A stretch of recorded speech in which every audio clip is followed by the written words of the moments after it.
Yes. So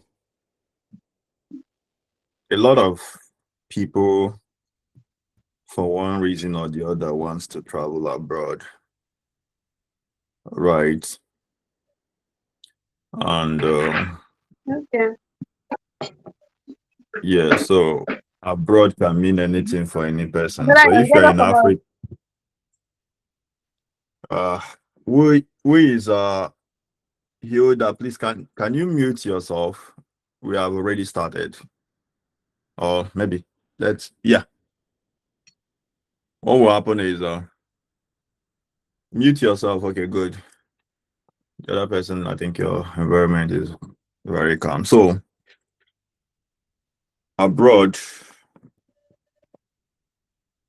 good. Let me be showing myself very well.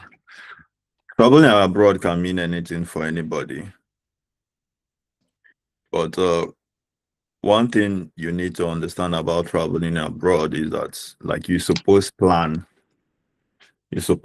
and traveling abroad no be something where agents go come they tell you say they go make them happen now they make them happen now.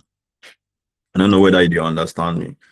So to make it clear, some of the agents where some people they listen to, those people know if you actually do anything. They know if you actually bring you abroad. They no get that power to give like to bring you abroad. Even me self now where they talk to you here now, I no get that power. So there is what we call immigration policy. Immigration policy now waiting they define how like the things you need to meet as a requirement before you come into a country. Every other country has it. United States has it. Nigeria has it. But depending on the country, like France, people that wants to travel to France, United Kingdom has it as well. Have it as well. London, any place you just want to travel anywhere in the world, Germany, South Korea, China, like these people have immigration policies. And these immigration policies sort of like sets requirements or criterias for you to like you need to meet for you to be able to allow to come into the country. So the only way you can travel to some countries like all the some people like they usually travel to Europe like they do it illegally, which is not something like we advise people these days. It doesn't make sense. Like it's very unsafe. Like people that travel through the Mediterranean Sea, they spend like days in the ocean. Some of them, like they eventually end up dying in the like in the sea. So that is very unsafe. And if you eventually got to the country, like you just narrowly you escaped and got into the country, if it's a serious country that like has serious security enforcement, you will still be running up and down. You'll be hiding your faces when you got to those countries. Because in those countries as well, like advanced country like the United States, United Kingdom, France, for you to be able to walk, for you to freely walk around and be working, you still need another something called work authorization. You get, I don't know, like, is there any, like, are you understanding what I'm trying to explain?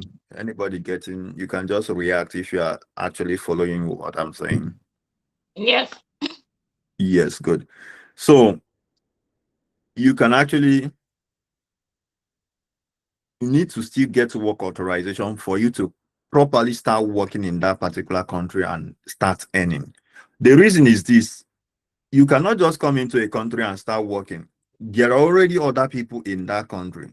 And if they just allow you to start working, it is going to like destabilize the economy of that country, right? So they need to account for the number of people coming into the country and compare it to like the employment availability in that country. If the employment, some countries has very like high employment opportunities, like when you go to like Germany, all those countries now, like there are some countries like you go to like Portugal, you begin to hear like they have opening, massive opening. There is a very high demand of labor. Some of the things that motivate all of that, maybe like most of the populations are aged and the country is really expanding into like their industrial sector is expanding. That means like they need people to come, like younger people to come and still do that work. But for you to be able to do it, you still need a legal process to be able to come into that country and do all of that. Do we understand? So, and that then moves to the next thing. Move to the next thing, which is what are the different immigration routes you can explore? There is current, like Canada, they have their own immigration routes. Usually, if you are following, like if you are interested in those updates, you can always see they will announce it. Maybe they want to, like they want to allow, maybe they want to give people like maybe 500,000 people immigration visas or something to come and start doing working in a particular sector of the economy, right?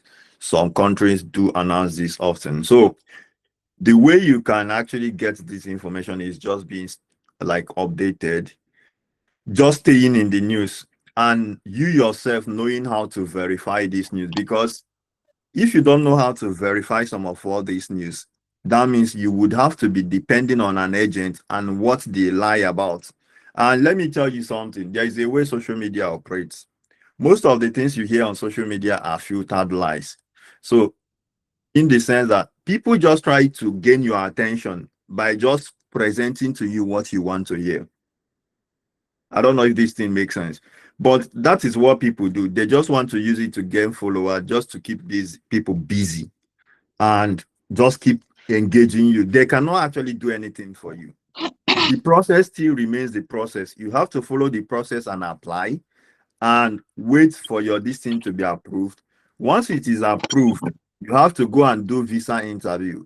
After that, you can now be allowed to come to the country and start doing whatever you want to do. Do you understand? So moves to like the different routes you can actually get to a country, how you can migrate to a country. That's called migration. How you can do it, number one, this thing is through the job route. Do you understand?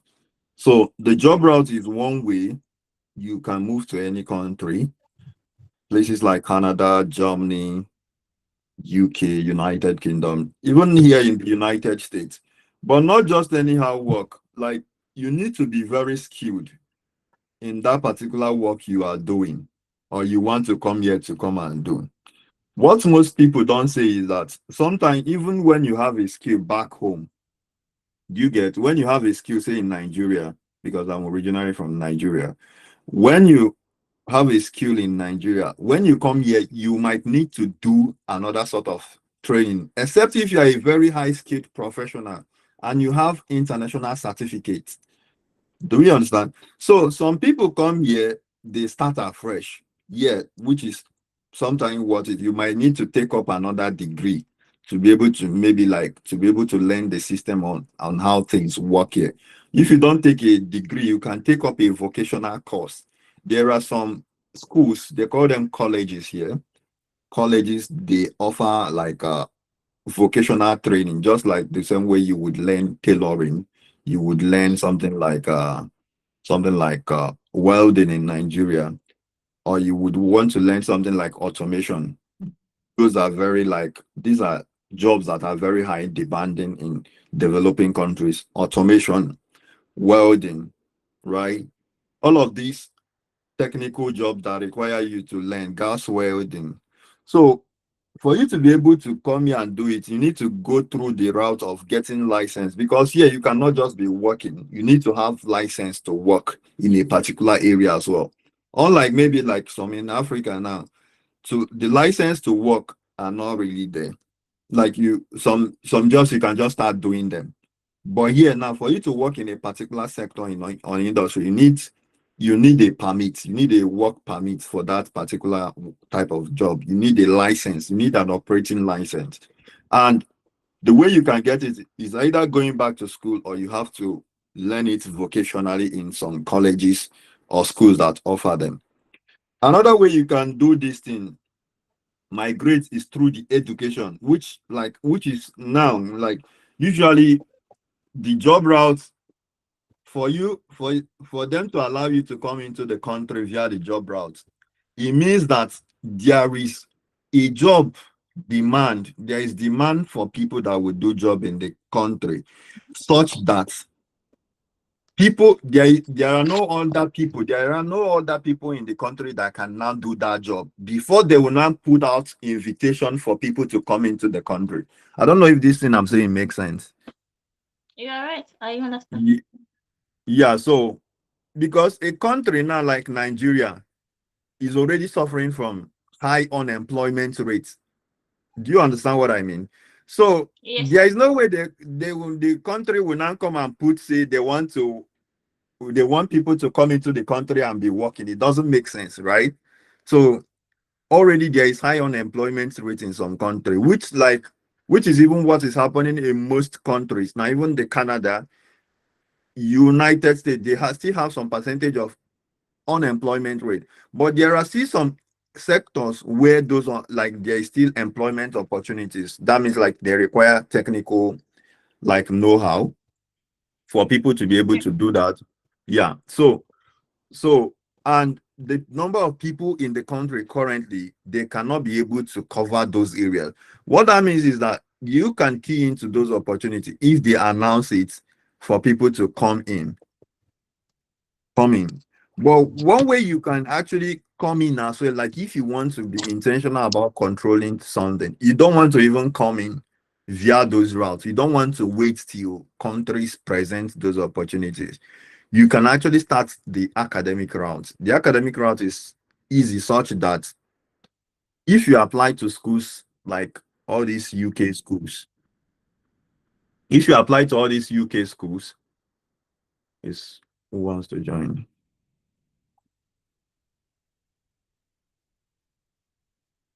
Somebody wants to join. So if you apply to all these schools, UK schools, they give you admission. And when you go there, when you go to those, when you start schooling, you can sometimes like they give you a a kind of temporary job permit to be working while you are schooling. Do we understand? I do. So yeah, so they give you temporary work permit to be working while you are schooling. And after Okay. schooling, they can also give you like a temporary another sort of job permit for you to work for some certain period of time. Germany has it, France has it, like they give you like 1 year or 2 years. Here US have it, has it, right? They give you like 2 years for you to work, and after working for those period of time, you can decide to extend your paper. Now you've been in the country, you've learned like how things work in the country, how job works in the country. You already have the certificate in the country.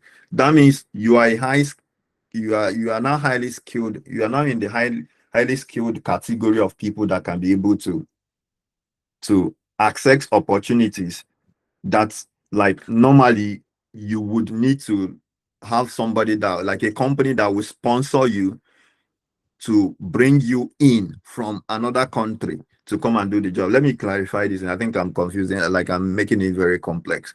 So now, Yeah. when a company now, see now, Amazon, you all know Amazon, right? Or Facebook. Yeah. So when a company like Facebook or Amazon, those are very high tech. They hire people in the tech field, like they hire a lot of people in the tech field. And usually what will happen is that here in the US, you will not have enough like technical skills. You will not have a lot of people that know how to do machine learning, because machine learning, for instance, is still an evolving field. Do you get? But that does not still mean that okay, government will now say, why not allow people to work in machine learning? Why not allow people to work on the job so that they can learn the skill and be doing the job for you? So governments usually have a way to disincentivize people from actually bringing other people from other countries to come into their country to come and work, because every country, no matter how you want to talk about it, they have some certain percentage of unemployment rate. And if that is the case, so they try to discourage bringing people, like bringing people in for the purpose of coming to work. You need to have other reasons, like you need to really have a strong reason to work. Just like recently now, US, for a company like Amazon or a company like Facebook now, or something like Apple, to bring in people to come and work in the US.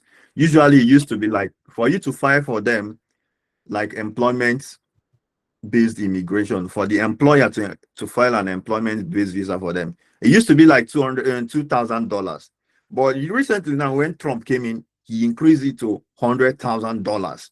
What that means is that the company, no company, you need to really be skillful. You need to really like be an expert in what you are doing in that machine learning or software engineering for a company to consider paying that $100,000 to actually bring you from anywhere you are in any part of the world to come and work for them. Do you get? Another thing the company can do is try to maybe allow people to work remotely, which like remote opportunities are always very limited. That is a normal thing. Like the competition for remote opportunities is very like what's it called? Neck throat cutting, right? To compete for, you need to really know how to do it as well for you to be able to position well and be able to secure remote opportunities. And securing remote opportunities still requires its own like preparation. Maybe you need to have built skill over time, built your portfolio in terms of projects. You need to have as well like taking some certification. Just you need to just show trajectory of your growth. You need to say this is XYZ project I've been working over time, and this is what I can do. You just need to have a social evidence. You need to have a social proof of that you can deliver the job when they hire you, because they don't want to hire you and you'll be wasting their time. It's rather makes sense for them to be training somebody here, right? So that in mind, there is a whole lot of reason why a country will not want people to come into the country to come and work. The government of the country would not want like other people to come and work because it destabilizes the economy, right? So usually when they advertise other opportunities, like in the medical area, which is like which something US now is very like demanding nurses. So it means that you still have to come here and do training. You need to go through the education route. Do you get? You need to go because they cannot bring you in here and assume that you are a very qualified nurse. You have to come here, take like a nursing training. After a period of time, they will now you get a certification and start working as a nurse here, as a certified nurse. You get your nursing license and start practicing. So that is the typical pipeline that people follow. So I am going to just try to show us what we call like how you can navigate the academic route, and I'm going to also show us like um what's it called, how to find schools, because there are a lot of schools here in the US. Actually, you have like more than 2,000 schools, like I mean universities, and university education is the easiest way to come into the United States. Like, I know some people are saying, where do I get money to pay the tuition, blah, blah, blah, blah, blah.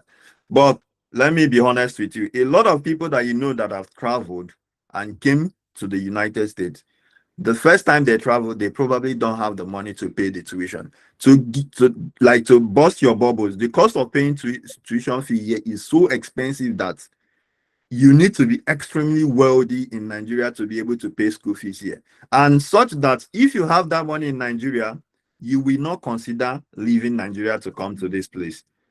I don't know if that makes sense to you. Yes, you are right.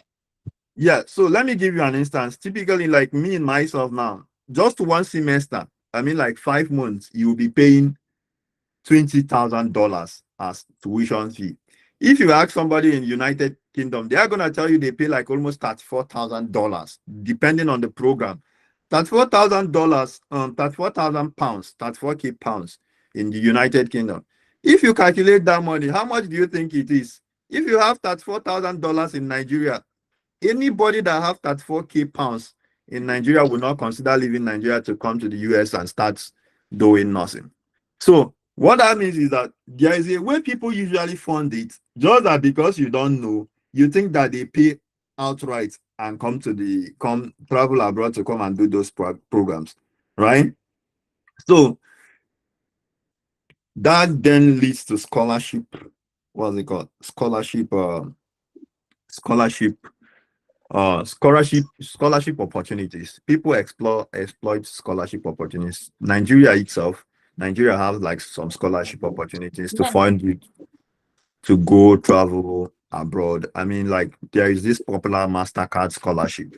So those scholarship, when you get them and you have admission into a program of your choice in the United States or United Kingdom or whatever the partner country those MasterCard is working with, MasterCard pays for you and you go do the program for free of charge. And like that's a full funded scholarship. That's one thing you can do. But here now in the United States, there is what we call full funding, like full funded scholarships. That particular type of scholarship is this, like how do we explain it now? So United States as a country, right? United States as a country has what we call a particular agency. Who is a kidnap? Hello, Mr. Lawrence. Can you mute your this thing so that you don't interfere with? Good, thank you. So there is this agency called National Science Foundation for people that do science kind of things.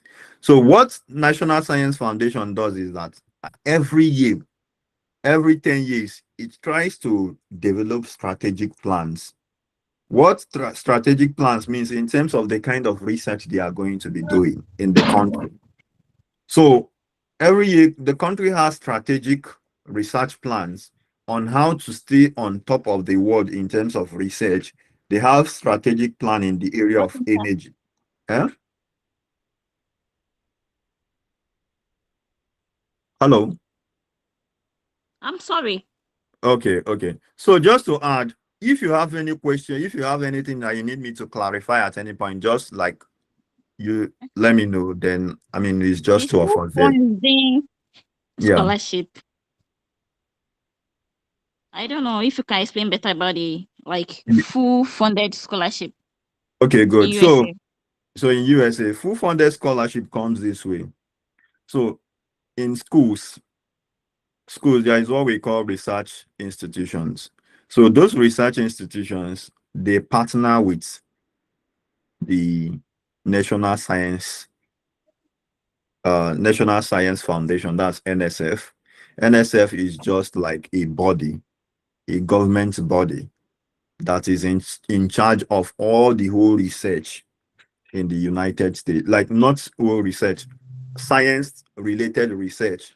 If you are somebody working under the agricultural field, there is a body that is under agricultural field.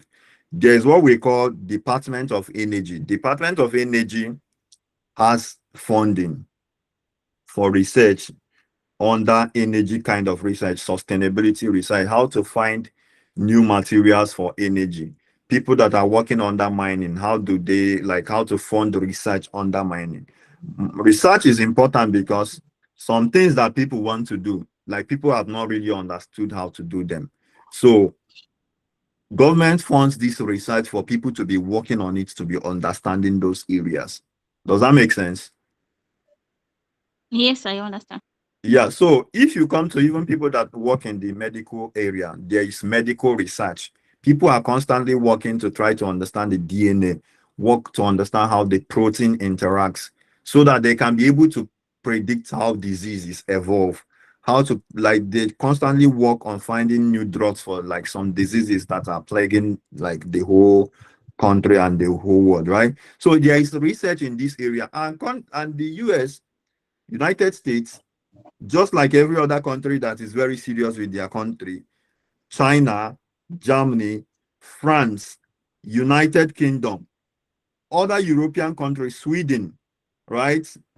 Sweden, any country you want to name it, Switzerland, Canada, any country you want to think about, any country that is really serious about developing their country, they spend a lot of money. Just US alone spend more than $800 billion in research. So every year, like their annual budget for research, $800 billion. And who are the people that are gonna do this research? Research is like, okay, you need to really like you need to have a technical know-how to be able to do research. You need to like if you studied computer science, it's not something that you can say somebody that did not study computer science should come and do. You need to study computer science. You need to know how to. You need to, if it's a chemical, what's it called? If it's a computer engineering kind of research, you need to understand how the electronic component of a computer interact. If it's a software kind of research, you need to also understand the software basics, right? So you come in, you start doing this research. So there are people called professors. Professors are the like lecturers in Nigeria, people that are in Nigeria. Lecturers are your professors here in the United States. Does it make sense? Yes, you're right. Yeah. So professors here now, which are in schools and universities, they collaborate with this National Science Foundation. So they apply to National Science Foundation for grants to do a particular research in a particular area to understand a particular something, which has to align with the strategic plan that the National Science Foundation already developed for that year or a particular period of time. It needs to, if you want to propose your research, it needs to align in that particular strategic goal. You need to key in. So when they fund this research, usually there are not a lot of people interested in doing research because research is very tedious. It requires like technical know-how. So how does the United States and other countries get people to come and do this research? They need to, they bring people from other countries, from Africa, from Nigeria, from Ghana, just any from India. You have a lot of people from China coming into the United States to do research. But how do they try to arrange it? They make it in such a way you have to be working, you have to maybe be doing a PhD program, you have to be doing a graduate program, or maybe be doing a graduate studies. And once you apply to the school, they are gonna give you admission and give you a scholarship. That scholarship is going to allow you to be studying, it is going to cover your tuition, and it is going to now pay you to be doing research on the side. If you're not doing research, you can be helping as a teaching assistant that is supporting classrooms here in the country. Do you get? So from that job you are doing, working as a teaching assistant or as a research assistant, you are going to be able to pay your tuition, pay for your cost of living, and have extra like income to be able to sustain yourself while in the country. And also, when you finish your program, say maybe if it's a PhD program, usually 5 years for here in the United States. Like for France, it's 3 years. But France, you need to already have your master's. That's one thing with France.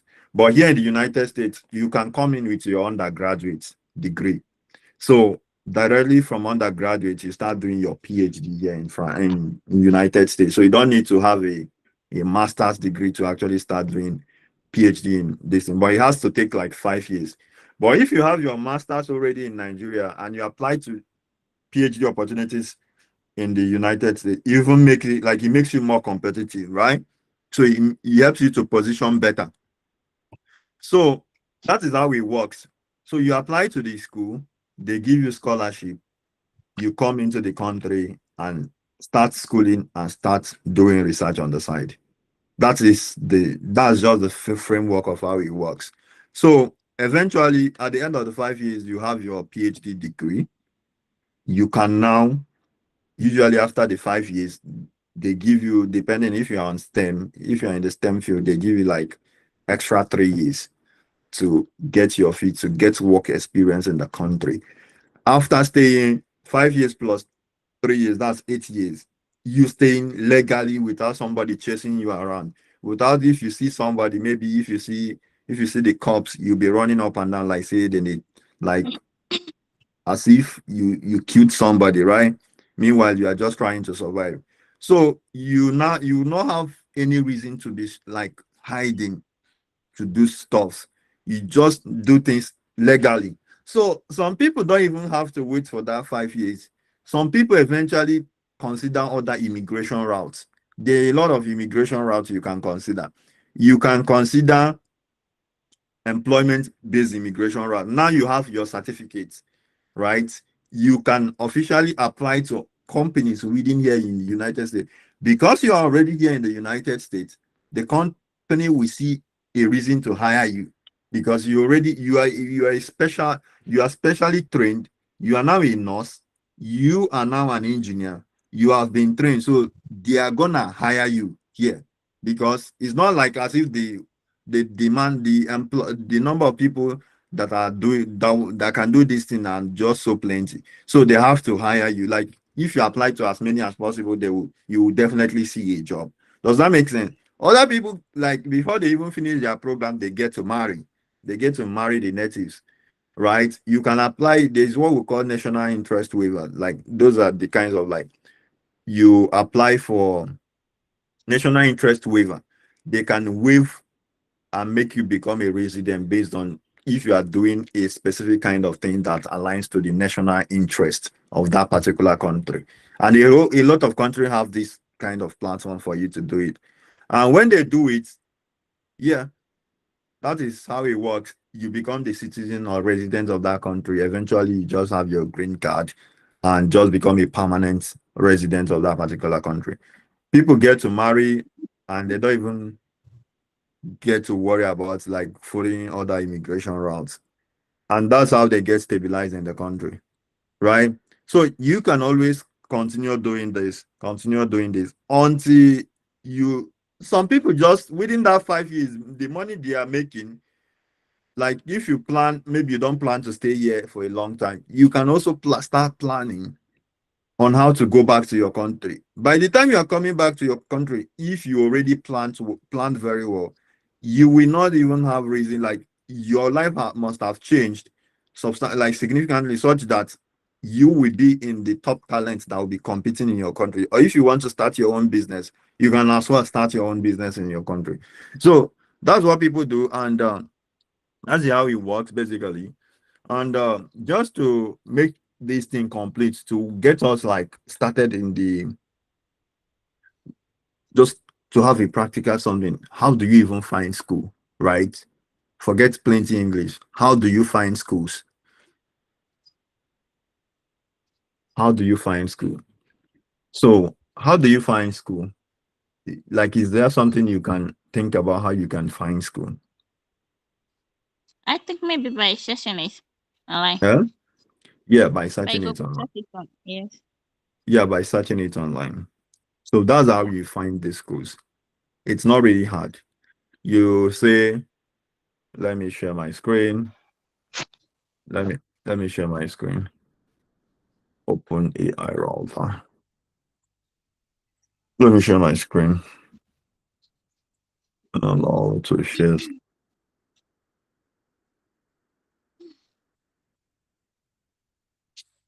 Oh, Lawrence, Lawrence, I don't understand you. Just the go come. yeah. Share window. I just no. This thing go just want to show my window. I no want look. I think network issue. Yeah. Uh share my screen. Yeah. Okay. Let me know what you are seeing on my screen. I see this It's not thing has clear. a mirror effect. I can see that. We now appear It's not multiple clear. places. Multiple places. Let me stop sharing. Okay. Give me a sec. Hmm. Stay on the call.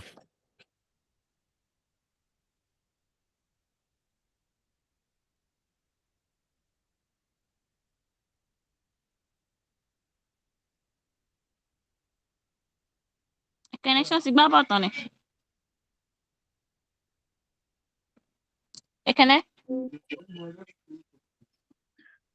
Yeah. What can say? Wọ́n ṣì ń play lọ́wọ́ sẹ́. Okay. Yeah.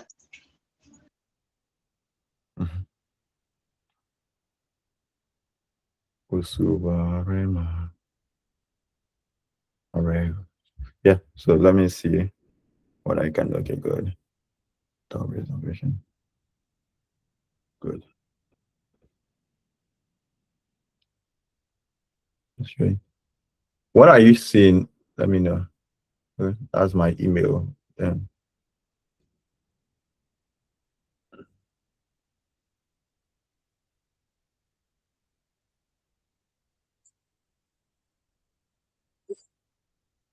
founded and developed, and volunteers continue to be a huge. can you see this screen? What are you guys currently seeing? Yeah? Confirm if you can see my screen, please. Yes, yes. Okay, good. So you can see, what are you seeing? What are you seeing on my interface? Our people. Okay. Our people. Okay, yeah. This YouTube interface, right? Okay. So now let's do a practical example. Let me use uh, so what's your name? What's the other guy's name? Sorry. Remember me, Lawrence. Okay, Lawrence. Lawrence, what did you study? Mass communication. Okay, mass com. Okay. So what about you, the other girl? Mass com. Okay. Mass communication. So I will come to, maybe I can just say mass communication,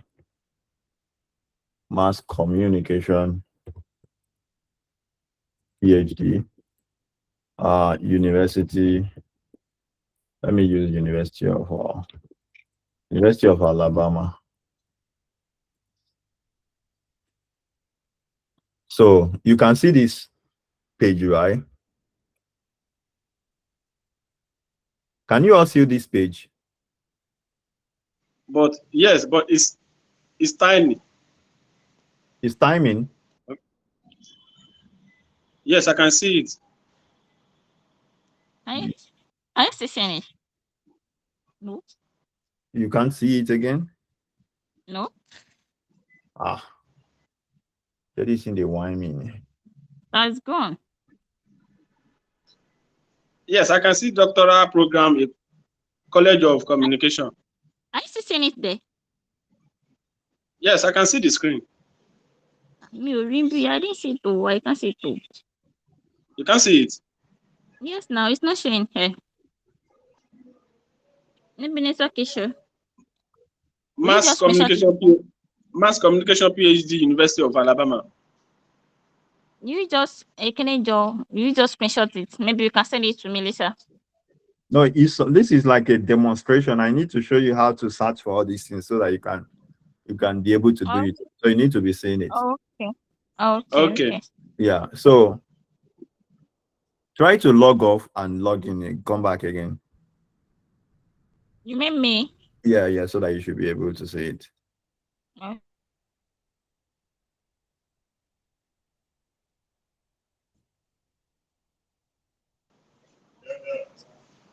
Sorry, I'm watching football. That's it. Hello? Yeah. Yeah.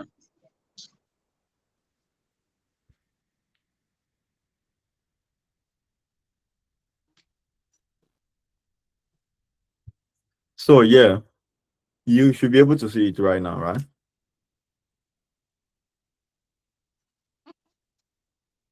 Are you able to see it now? it's showing here, but just little. Oh, It's not that clear. how do we do this? I mean, it's very clear. Ah, Can I be clear on your side?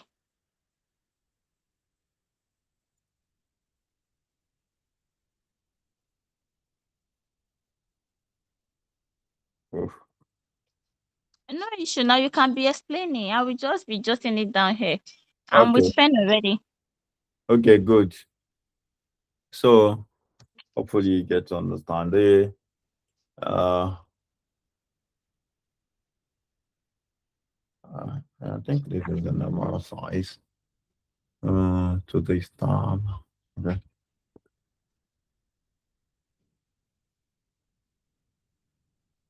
Okay.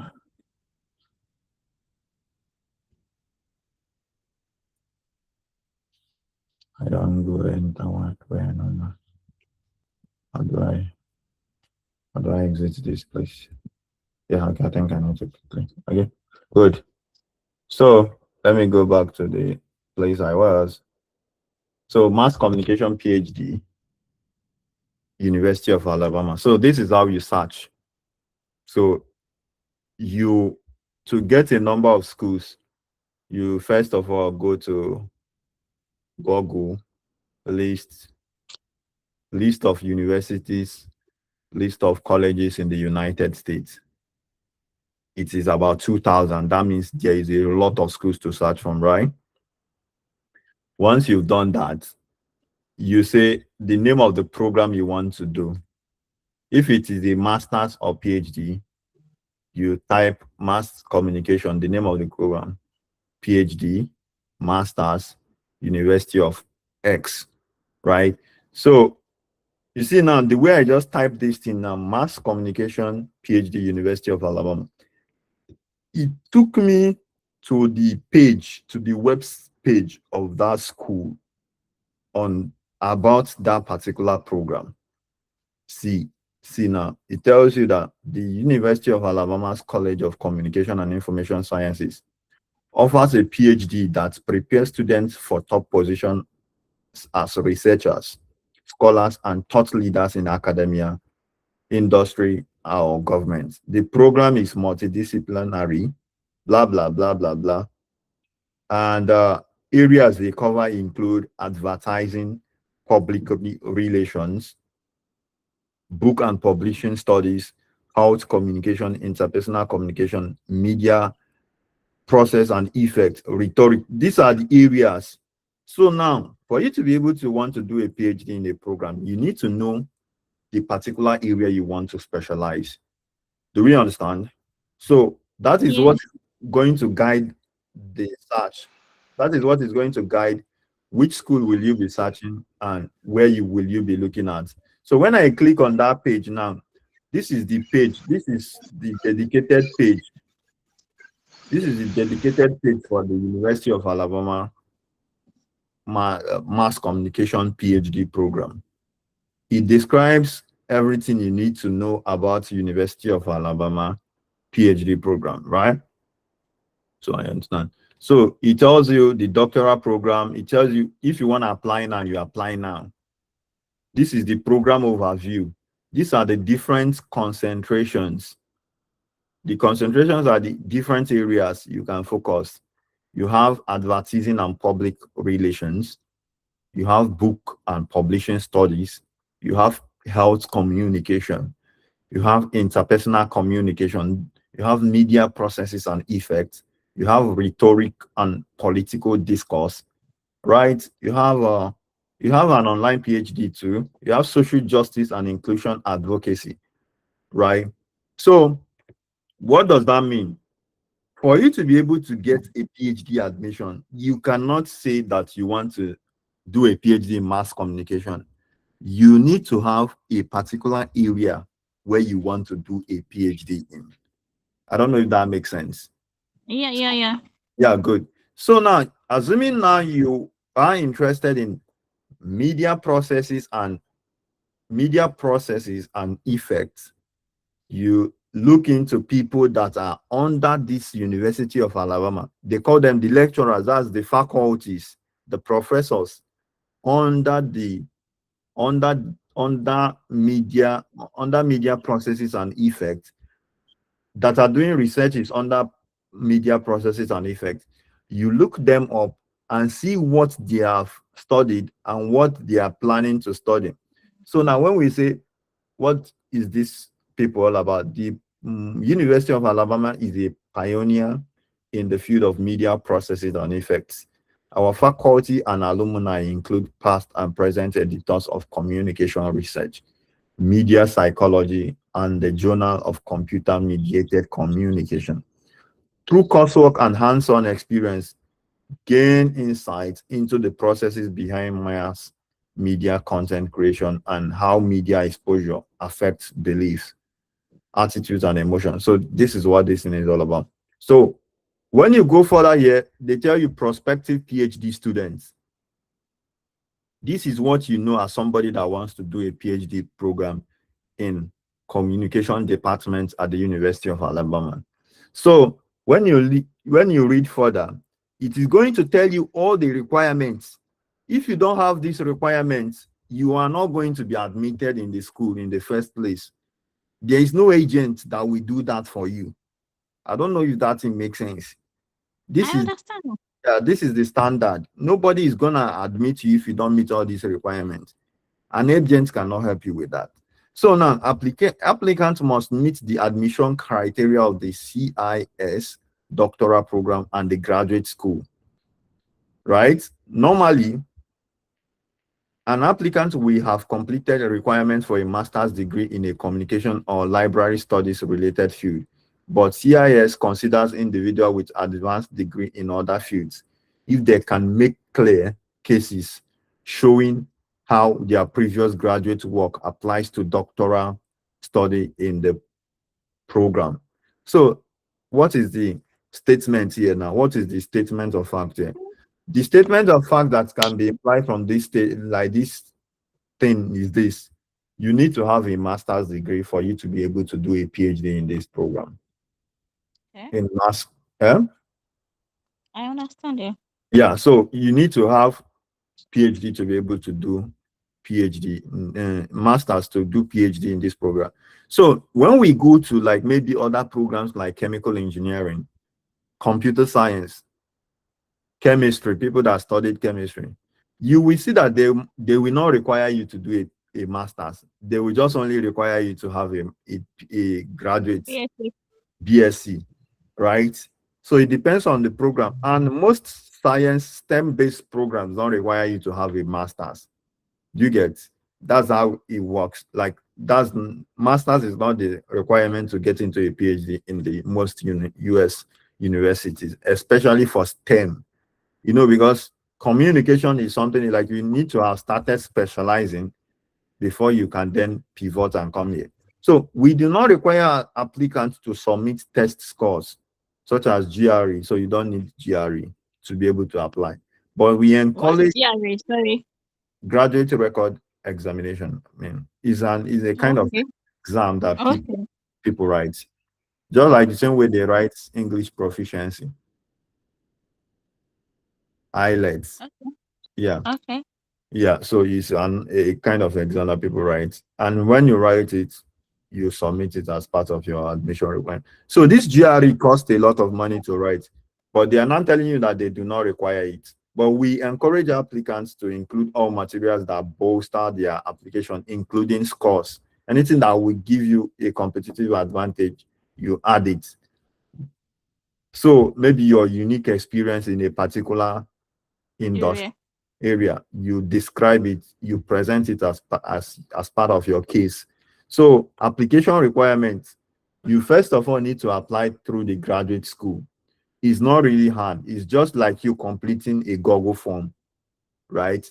So, but one thing, the major thing you require to complete this application is what we call statement of purpose, right? And do we understand what is statement of purpose? No. So statement of purpose is like a writing sample. Usually it can be 2 pages.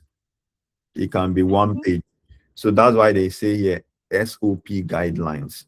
So this statement of purpose, what it does for you is this: it tells the school why you should be admitted to do a PhD program. Okay. Right? So it's just like a cover letter when you apply to a job. Do you understand?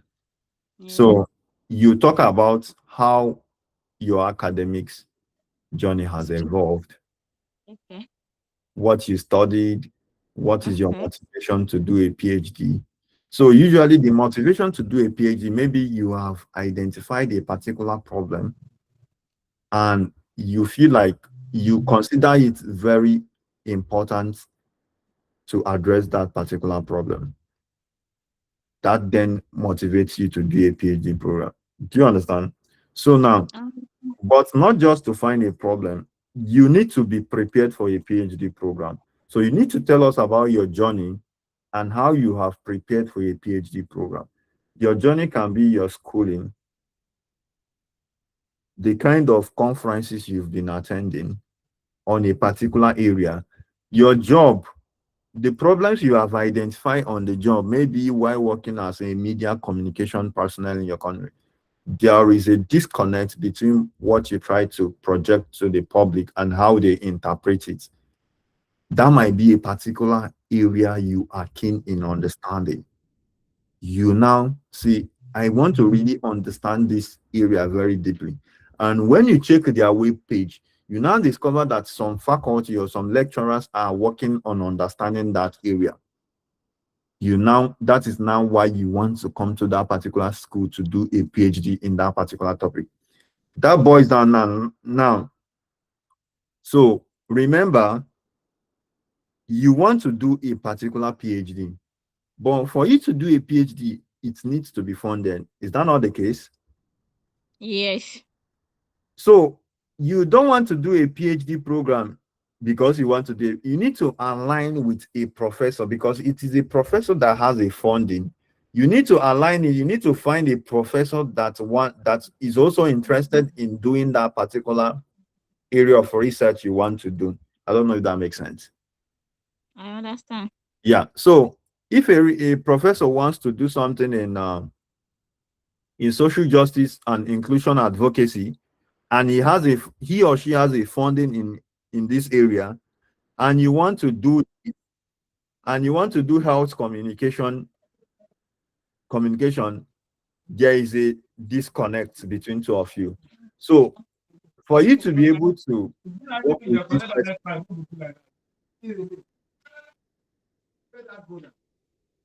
for you to be able to work with that person, it means that who joined here. Admit one guest. Admit all.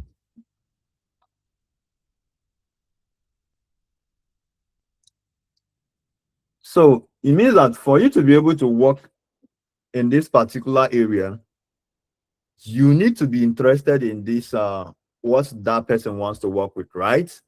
Because you don't have funding. I don't know if that is making sense.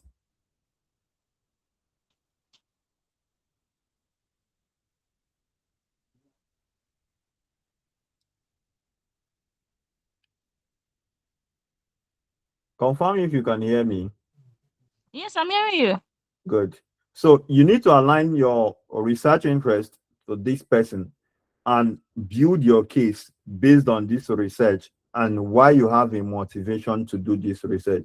You cannot just start doing this research because for you to do this research, you need to have like maybe publication or a write-up that you plan to do in this area that you're already working on. You need to have read papers on social justice and inclusion advocacy communication and understand the research gap so that you can be able to present a strong case why you are really motivated to do a PhD in this particular field. So with that in mind, you cannot, so that then makes your SOP. Why me? Why take me for this PhD amongst other people that are applying for this PhD? Right? Because the school is going to be investing money in you or whatever to be doing this research, and they need to be sure that you actually qualify to do this research. So if we click here now, SOP guidelines, you are going to see, share this tab instead. You are going to see a whole list of what's a long, like, list of requirements of what you are expected to write in your SOP. A statement of purpose is required of applicants to doctoral programs. So no matter what the program you want to apply to, you need an SOP, statement of purpose. And the requirement is this: in discussing your background, you should mention experiences, interests, activities, or achievements that helped shape your personal goals and subsequent endeavors, including your education? The answer to this question will help the admission committee understand your motivation for doctoral studies. Does that make sense? So, and what is the requirement again? The university graduate provides general recommendation for statement of purpose concerning length, 1 to 2 pages in length, and substance, what should be in the statement of purpose, treatment of your background, reasons for pursuing the graduate degree, and goals after graduation. So you need to connect it. This is who I am. This is where I am coming from. This is why I want to do a PhD. And this is what I want to do after my PhD. That is like a complete statement of purpose. Does that make sense? Yes. Yeah. So Please come again. Please come again. yeah, so the statement of purpose will be what? Who you are, what you are currently doing, how your skills has evolved, your education, who you have been, your academic background. And then based on who you have been, your background and your trajectory, how does that support that you want to do a PhD now? You make that case. Once you have made that case of how you have prepared to do a PhD, you then go further to connect that this PhD is a bridge gap, is a bridge to the next place you want to be in your career, which is the next thing you want, what you want to do after graduation. You want to become a media communication expert in a particular area. So you need a specific PhD kind of program, this PhD, to be able to do that. And this is what this PhD will prepare you to do. Does that make sense? So that's how you do all of that. So I think what would happen is that I'm going to share with you guys for people that will eventually like, because this thing is like, I'm sharing it with you. You can already see that the information involved is a lot. You get, you will need to really want to do this thing before you can even say, okay, I need to be internally motivated to pursue this. I'm going to show you a sample of what a working statement of purpose looks like so that you can model it and start bringing, like, articulating your own, gathering your own resources to be able to write a winning SOP. Yeah. So they go ahead to describe all of the requirements. The PhD is a research degree, so you ought to discuss your research aspiration as part of your statement. So what area of research do you want to do? Remember that it needs to align with a professor that you know or think that has a funding. Again, when you discuss your goals after, you need to discuss your goals after completing the PhD. It would perhaps be useful if you described how you think achievement of your goals will be facilitated by the graduate education. How will the PhD facilitate the goal you want to achieve after the PhD? You just state that clearly. As regards formatting, so these are just some normal technical formatting. You just how you should be, how you should present the document, and after that you submit it. So what again? So coming back to this page, remember we Sorry, just can I ask a question? huh? Can I ask a question? Yeah, you have. I don't know. What about the professor? How would you would be the ones to be paying the fee? Oh, I Would don't know. I don't understand. would there be what? How come about the professor? So now I mentioned that people bring money to professors. Professors apply to grants. They call them grants to do research. So yeah, Okay. because So I will professors, now be I'll be the ones to be doing the research for the professor exactly, in order to that, be funding my education. yes, exactly the point. Okay, That's okay, how okay. the framework is designed. So you'll be Oh, doing the research for the professor, because the professor has more experience. He will be your supervisor, coordinating you. yeah. Yeah, you and him, when you make research, you come and discuss with him. he now checks, does this thing align with the general thing that we want to achieve? If it does not achieve, he asks you to go redo it again. It's just normally back and forth like that. You conversing with your professor, you discuss on what to do next. You find out what to do next, like that, like that. Like when you are doing your projects in school. Exactly, exactly the Okay. idea. Yeah, yeah. But now you are paid to do that, and your tuition fee is paid. It's paid out, Okay. right? Okay. So yeah, Um, good. Yeah. So that's the part for the SOP, statement of purpose, because communication is an artistic kind of field. They will require you to do a writing sample. Do we what is understand? it? There is another third requirement, application requirement, writing sample. Okay. How about it? So the writing sample is for people that are in communication or writing. They want to see what is it like. They might ask you to write in a particular on a particular topic, just to see how you write. They use Okay. it to access your writing sample. You get? They want to see your Okay. originality, the originality of thoughts, how you are able to connect things, just Okay. to gauge your writing sample, because like some communication areas would require that you write, just like every other this thing research area. So when you are doing research, you need to publish. Is that not the case? Yeah. Yeah. I understand. Yeah, so they want to see if you know how to write. So that's what they now demand here. So when you go further, you click on this link, writing sample guidelines. Are we Right. so The we number. It's not showing here. Is it the number 4? no. Let me switch back again. Okay. We've not gotten to that number 4. Uh, Okay. the number 4 is the 3 academic references. The number 4 is 3 academic references. Okay. Yeah. So Okay. remember that application requirement is that you need to complete the application school form. You get graduate's application form. That's the first requirement, right? Yes. But for you to complete this form, you need this 2, 3, 4. Is that clear? I understand. Yeah, good. So we are looking at what are these 2, 3, 4, and how to be able to organize them so that you can use it to complete this form.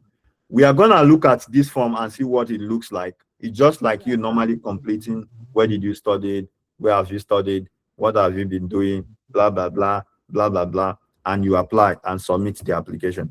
So writing sample. The writing sample, look at the requirement for the writing sample. Is not even too long.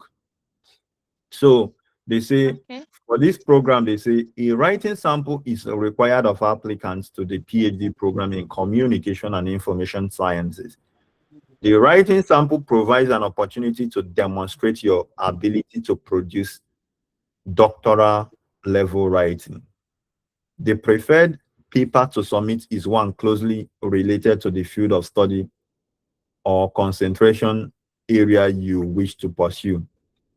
A single authored paper is preferred. However, first authored writing sample are accepted. So people in communication, you need to bring your publication that you've done before. Do you get? So Okay. when they look at the publication, they are going to access if you are actually writing at the level of somebody who is already prepared to do PhD. That is just what this statement means. It Okay. needs to be that you are the only person that wrote it. A single authored paper is preferred. However, first authored writing are accepted. That means you need to be the first author in the writing if you don't have a single author paper. Should you submit an item written collaboratively, all writers' names should be included with your name highlighted, along with a memo explaining your contribution to the work. Does that make sense? Okay. Yes. Yeah, we are interested in seeing a paper that is thesis driven, presents your ideas clearly and uses evidence effectively. Ideas should be credited appropriately through citations for quoted materials as well as idea taken from others. We are asking for a short sample of 5 to 10 pages. Mm, So if you already have a work you've written, you can easily pull it from there and present to them. You can as well come up with a new write-up, like a new, maybe based on that area. You can identify a research gap quickly in that area and do a deep dive writing on that area and use it as your words, a writing sample.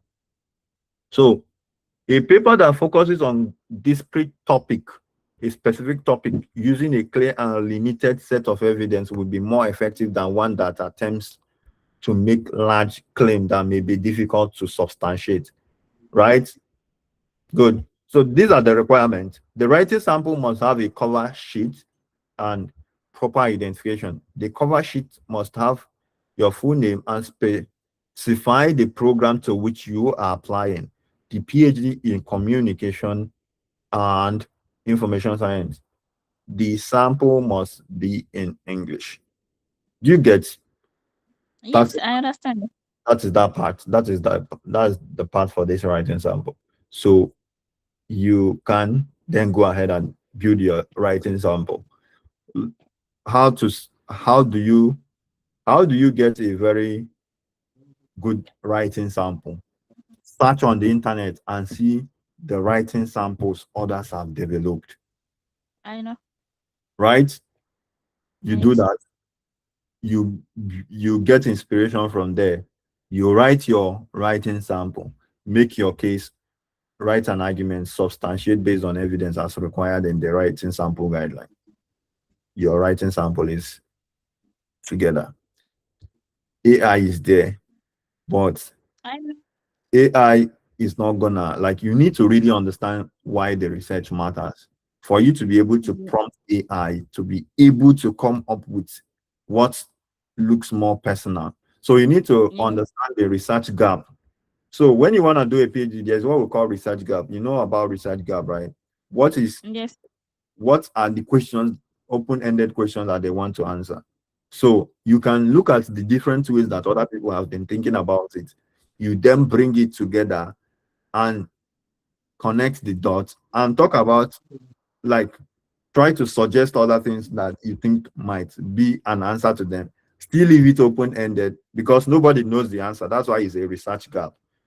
You just make your own proposal on that direction. And hopefully, when you start working on the project, you start to test out what you've proposed and design hypotheses around it and try to substantiate them, right?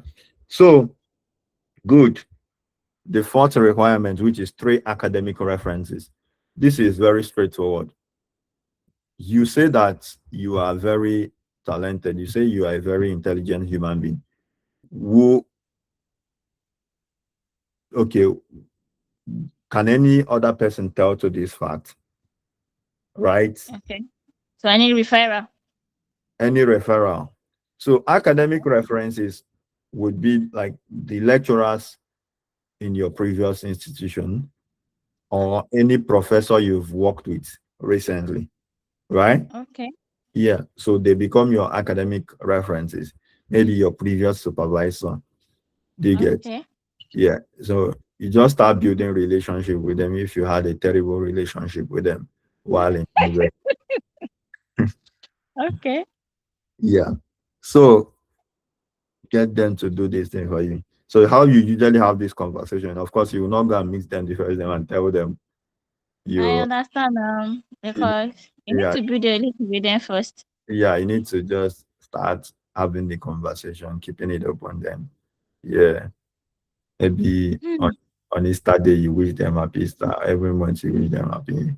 Just to be genuinely connecting with them. That's just the whole thing. And yeah, you can even start thinking about how you can collaborate with them, how you can come up with a research paper with them, if that makes sense, just to build your academic portfolio or profile. That will Okay. even, yeah, that would even like help you position more better? How would help you position more better? So while you are doing this and building this relationship, they're already seeing how you perform research wise, and they can be able to put out a very strong recommendation for you, right? Yes. Yeah, so that's the idea. So publishing is not really expensive. I think with 50,000 you can publish, and given that like you already understand why you want to do this, you can just fast track it, just spend like few weekends reading on this thing, and then work on it. Work. Mm. Mm, Okay. yeah. Mm.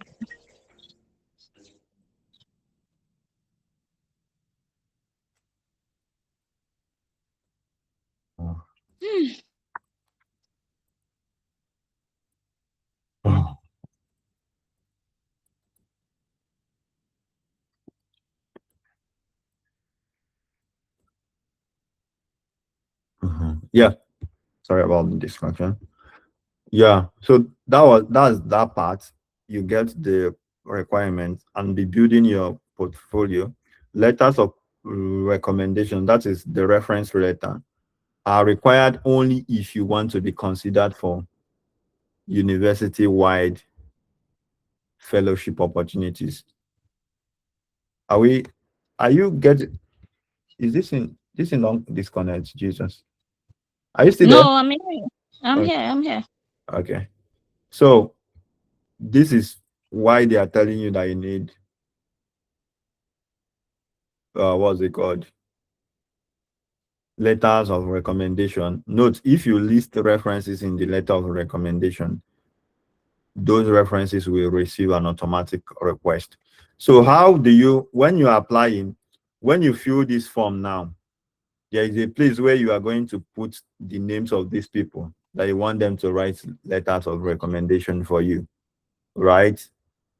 There is a place Okay. you're gonna put them, and when you put their name and email, the school will send them an email for them to send the letter to them without you seeing it. So you need to be sure Okay. that this person is somebody that you really trust that can write a good recommendation for you. Someone like acknowledge, Yeah, like someone you acknowledge. yeah, someone you Okay. acknowledge. What do you mean by that? I think I explain that. I understand you. Yeah, yeah, somebody that you really trust and Yes, I know. I know. that you are sure that the person Someone that understands. recommended you. Yeah, yeah, the person can recommend you very well. So that's Okay. what I mean. So still on this page, good. We are here. That's about the application requirements. And yeah, so there is also a part now that said non-native English speakers are required to provide English proficiencies test scores, TESOL, right? So Right. they want to be sure that you can speak English. That's just the requirement, right? But some schools actually waive this English requirement. When you read further, you might be able to see that the school actually waives it. The requirement to waive it is that your undergraduate, your BSc, your bachelor's must be taught and accessed in English. And if that is the case, you can write to them to waive it for you. Like when I applied Okay. back in Okay. yeah in 2023, like I apply and they waived it for me, right? So it's waivable. It's waivable. And if you don't Okay. have money to write this, you can focus entirely on schools that don't require English proficiency. Do you understand? Because there are a lot of schools. There are a lot of schools. So starting on time to plan, you can actually map out those schools that don't require you to do this thing. Let me be honest with you. When I applied for this thing, I don't have Shishi. Like I was broke. I was Hmm. really broke. So anything that is gonna involve payment, I don't pay. Do you understand? I don't pay. I just find a way to work around it. I find way to work around it. GRE, I didn't write GRE. I only applied to schools that with GRE. GRE is very expensive. You need to spend like almost 600K depending. So, Okay. and if you write it, you might fail it. See? Okay. And once you fail it, it's gone. And it's gone. So you need to find schools that only You accept wave GRE. everything. Eh? Okay. Don't accept GRE. So once you see an indicator that they don't accept GRE, it's already a good sign for you that this is what applying to, right? So non-native speaker in schools that there's what we call IELTS, some require IELTS. You find schools that waves for Nigeria. So some schools you are gonna see that they waive specifically for Nigeria. You are gonna see that, and when you can just write a short email that based on this requirement, my courses we are taught and accessed in English, and they're gonna waive it for you. So remember that we say that the PhD for this communication and information, what is it called? Information studies, you need a master's. But there is a caveat that said expedited. Oh my goodness, English, Barbara, English number. Sorry. So whatever admission track, what that means is that they can grant you admission to highly qualified students without a master's degree. Do you get? How? How? I told you, like, you can get a PhD, you can start a PhD here without a master's degree, especially for Okay, STEM. you said this yesterday. Yeah. Especially for STEM, like, you don't even need a master's. But here now, they are bringing that idea again that you can actually apply and they give you admission without what? Masters. You just need to be highly qualified student. And what defines highly qualified student can be maybe you have publication and they feel like you have first author publications in that particular area and they say, okay, this person already understands this. I think he or she can do this research based on evidence. Remember, these things are based on evidence. Without require for masters again. Hello.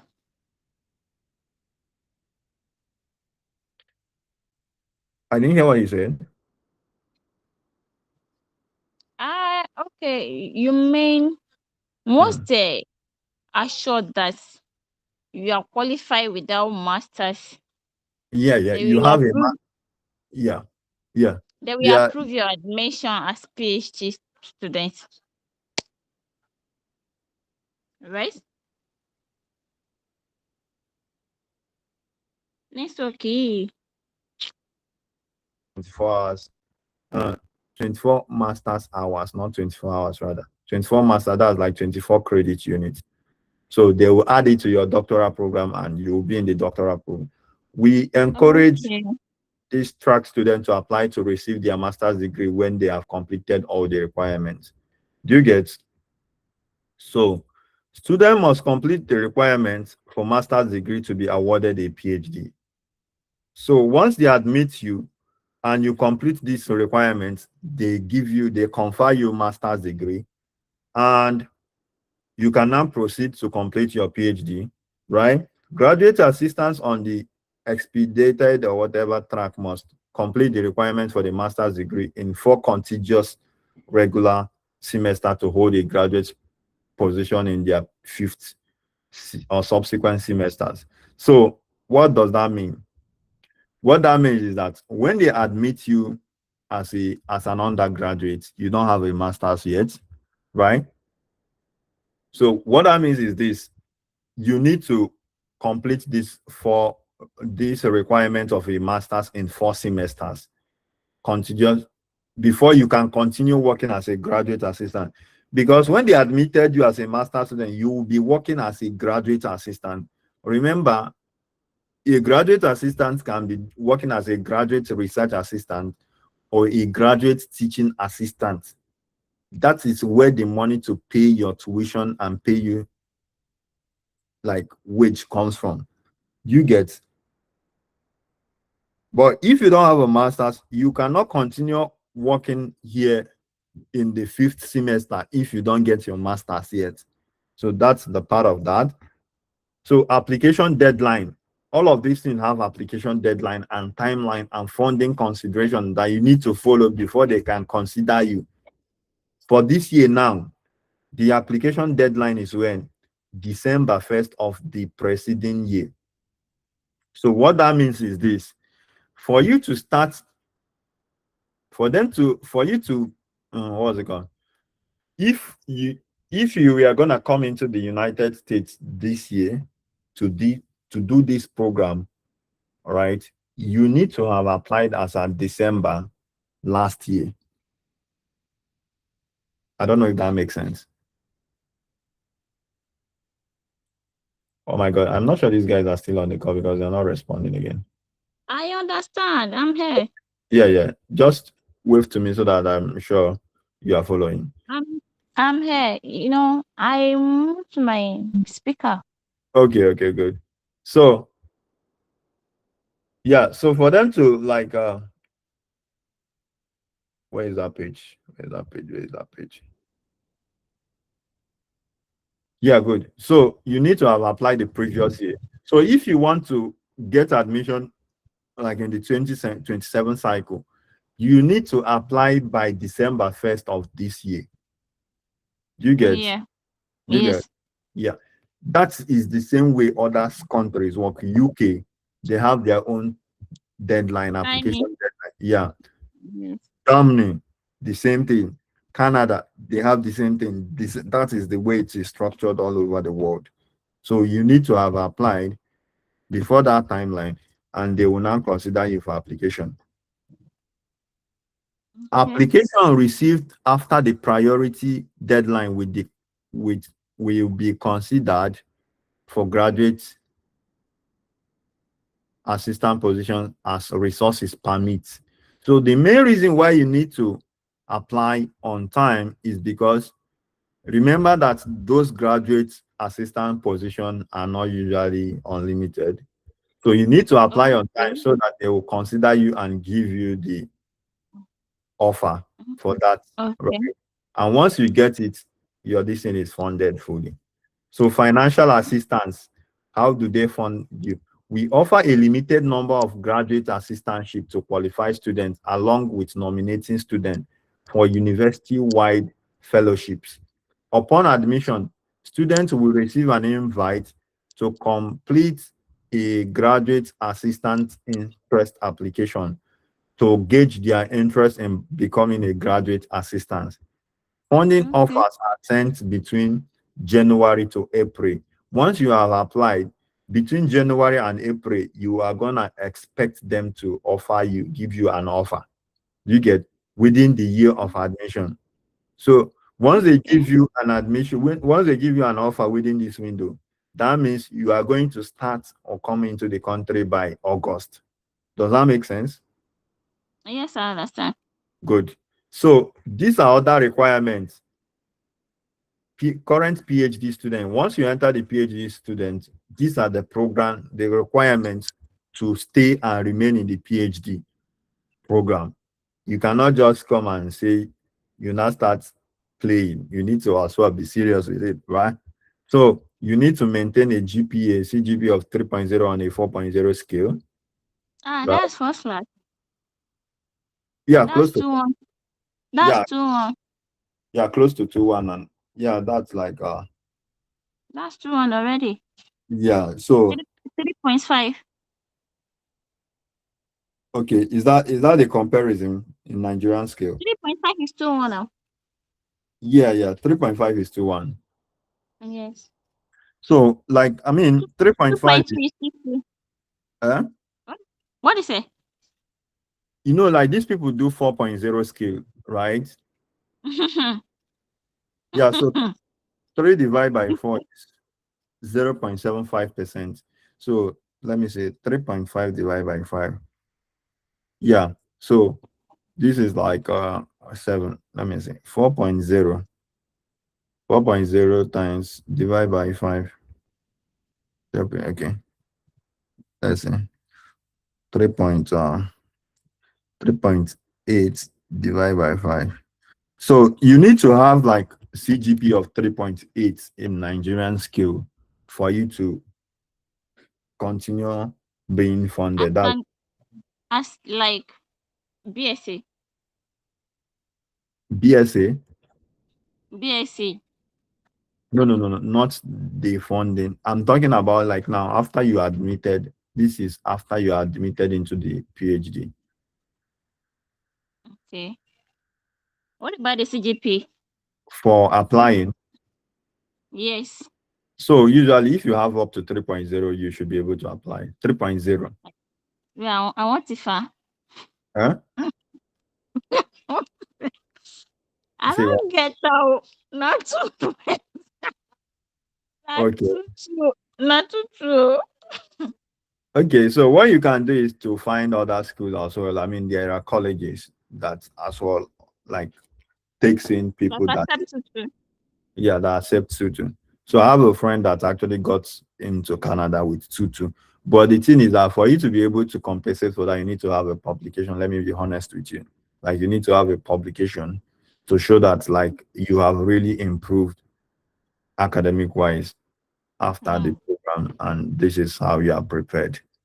Yeah. So you and apply to more schools. So that's how you do it. Okay. Yeah. Okay, I want to ask a question. Yeah. Due to this in CGP now, Yeah. is there any means of applying through job? Applying to a job. Through job, yes, now. Yeah, you can apply to job, but how do you apply to job when you are not in the country? I'm like, I don't know, maybe job sponsorship or whatever. So the next question then becomes, you need to have a technical skill before they can sponsor you to come into the country. Technical skill, like how many years? Yeah, technical skill it depends on the requirements of that particular job.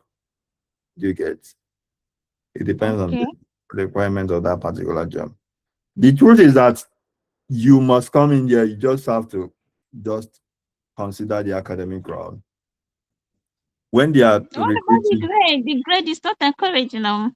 yeah, that's what I'm telling you. You need to prepare for all of these things. You need to prepare for all of these things. The academic route is the most easiest way to do it. In fact, the job route is more competing. More competing.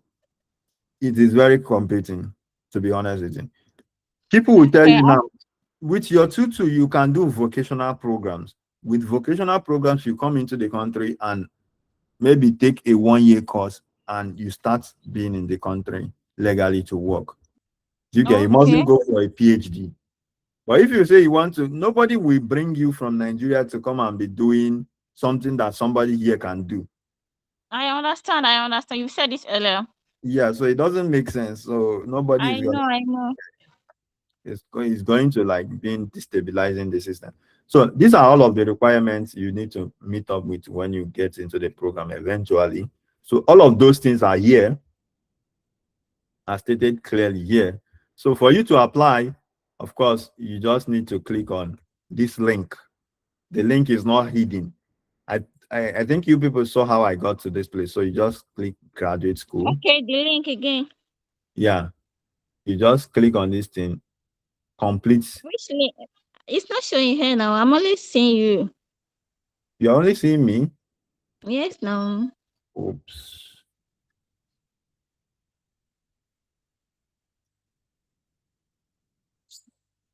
Oof. I'm hungry.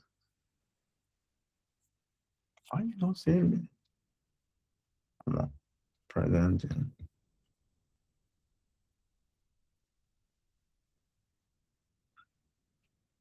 Can you see me? Can you see the screen now? It's blank. Ah, Okay, I can see it now. okay. Okay. So once you're in this place now, you click on this graduate, Sorry. yeah, graduate school application. You click on it, it takes you to this tab. Okay, application request. Yeah, application request. Yeah. Requirements. Okay, you a graduate school application. Okay. Okay. Let me try to write it. Yeah.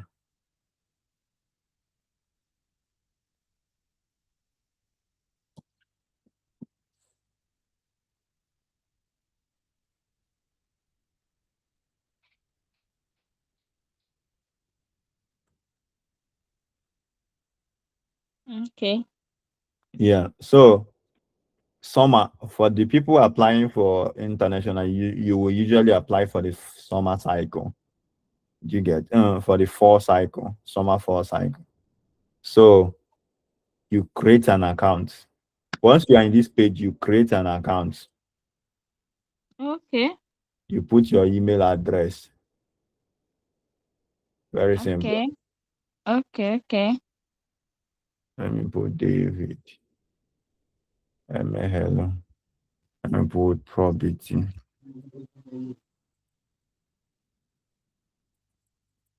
Property. Date of birth. You need to remember this 06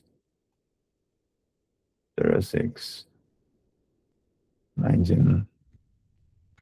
I don't want to show my age. I'm an old man. Okay, oh, grandpa. 2010. Is your date of birth? Mm. Okay. Yeah, so that's an example. I know. Yeah. So I put it like this. Once you do it, they are gonna ask you to, they say a temporary PIN has been sent to your email address.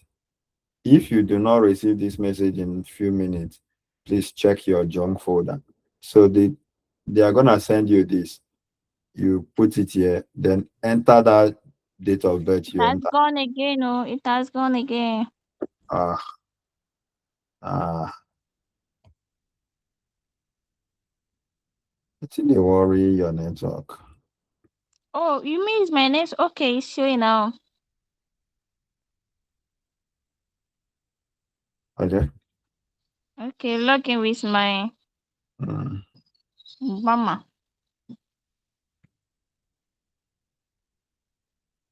Okay, Yeah, it's yeah, here already. yeah. Okay. So that's how it works.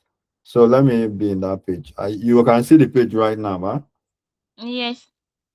So now let me enter the pin and you can see how it works. You are Yahweh, you are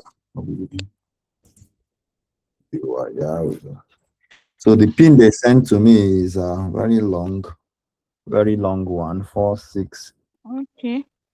463 6 9 8 2 8 9 8 2 8.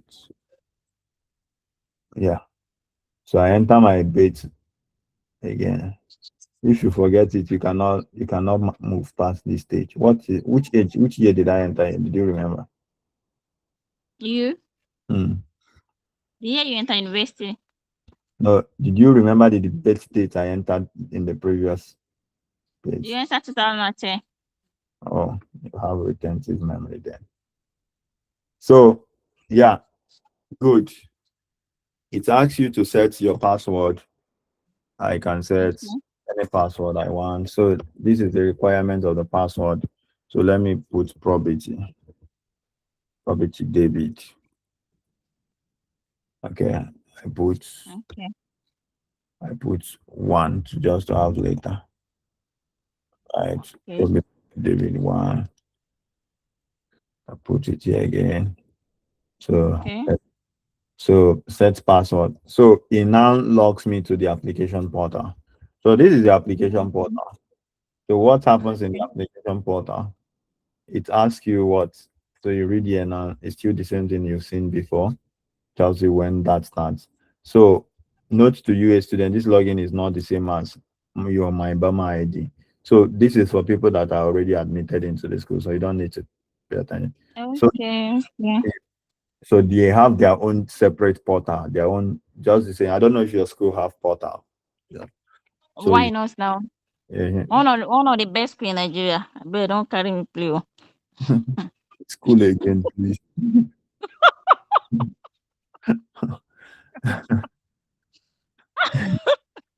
I was thinking maybe it's one school inside village. So Which kind village? I'm Brazalina village. I beg you. If we so don't get money, we get. If we don't get money, we get mouth too. uh na conversation and debate for another day then. So you have not Okay. yet started. You have a lot to explain. Start new application, right? Okay. So you start new application. Select application you want to apply for. I want to apply for what? 2027. Already you cannot apply for this because this has passed. You get Yeah, I understand. you apply for this. So once you apply for this, you create application, open application. Yeah. They're just asking you, just basically when you read through all these things, they just ask you to put all of those things. International applicants, and it's some things you need to know about. For international applicants, to allow time for visa processing, international applicants should complete their application well ahead of their first enrolled semester. For many, this means completing your fall application in mid-spring. For a complete Okay. list of international, that means you have to have applied last year requirements and then visit our listing for international applicants. Documents, though it isn't necessary to have all the materials on hand at the time of your application, we recommend you obtain and properly format as many as possible before you begin. So all of those requirement documents, you need to have like started preparing them before you start your application. You can start your Okay. application today and submit maybe by December. Do you get? You need to start on time. Okay. So Okay. and be bringing them. You just need to come back and log in and put the one that is Okay. ready. Okay. I'll go again. Come back and log in. Yeah, and log in and put the one that is ready. Okay, one after the other. One after the other. Until everything is complete. So Okay. transcripts, you need to upload your transcript here. And I think that transcript now should be after 4 years when you graduate now. Or for can you collect a transcript immediately when you graduate from school? yeah, from your school, you can collect your unofficial transcript. Immediately. When did you graduate? It has been long. I'm only asking. Yeah, you can't collect it. You can collect it. I mean, I collected mine way like earlier. Okay. Yeah, like I collected mine even before I served. I did my NYC. Sorry. I thought it's after four. Okay. That's convocation. Convocation after 4 years. Yeah, so In my own school. so I collected my transcript immediately after this thing because I started doing this thing way longer. I even got an admission before I got an offer before I finished my NYC. So NYC, yeah. I left immediately. So that's why you need to, if you just start applying on time, you can get into this thing. So upon admission, official transcript must be provided. So you can request for an unofficial transcript from your school and start applying and use it to apply. Examination score. This is for GRE. So remember this program, depending on the program, it might not require that. Do you understand? Okay. Yeah. And this specific program we looked at doesn't require it. Language scores. So this is what I'm saying. For the language score, you can do TOEFL, IELTS, or PTE, and this is the score you must have. If you don't have up to this, that means, and you must be less than 2 years old. You see the problem? Why you need to avoid schools that makes these things compulsory? I Because don't understand. Less than 2 years old. How? like if you wrote the IELTS like 3 years ago, you will need to rewrite another one. That's what it means. Okay. It expire within 2 years. Yeah, they will not accept the one that is older than 2 years. Okay. So now, if you read further, they are gonna tell you that non-native English speakers do not have to submit scores if they have been U.S. residents while attending a regionally accredited U.S. college or university within the last 2 consecutive years, Okay. have earned a degree from a U.S. college or university. Like myself now, I earned a master's in US. So if I am applying to another program, I would not need to present an English proficiency uh, Okay. score, right? Okay. Do you get? Another I requirement for you understand. to waive it is that a citizen or a legal resident of an English speaking country, which Nigeria is among the list. Is it not true? So, or region Yes. listed above. So, if you look here now in this list, America, Anguilla, Antigua, Australia. So, these are countries that English this thing have been waived. You can see other African countries, Sierra Leone, Singapore. If you look closely, you will see Nigeria. Yes. There is no way Nigeria is not gonna be see Nigeria here. You see Nigeria, right? Yes. Yes. Yeah, Nigeria is here. These are other countries. What it means is that this thing that you have to pay a lot of money to write. Some people will go and be wasting time thinking they need to write it to apply. You don't need it because it has already been waived here based on this document. Okay. You don't need to write it to apply to the school. You can apply without needing it. So most of the things that people spend money on, right? And Mm. they wait until they get money to apply has already been waived. And you are waiting to get the money, spending all the whole time. Meanwhile, it has been waived and you can It's apply. wasted. It's waste already. Yeah, it's wasted already. It's not even really a requirement. Do you get? So I Nigeria understand. has been waived, like some other countries. So language score details. So non-native Hmm. speakers who do not meet this language score requirement may be considered for conditional language admission. If even if you are not in this country, you can still write to the admission committee and tell them, so see, I have been speaking English like since I was born. Can you waive it for me? They will waive it for you because Okay. they will waive it for you. But your country is there, so no need to like write for that. You just need to bring their attention to this part of the requirement that said your you were taught and accessed in English. Full stop. Okay. They, Okay. they will waive it for you. Statement of purpose. We talked about statement of purpose. You write it, Yes. I you upload it here. Okay. Application fee. Usually they will require you to pay application fee of $80. But Okay. there is a something you still need to do. For some schools, there is what we call application fee window.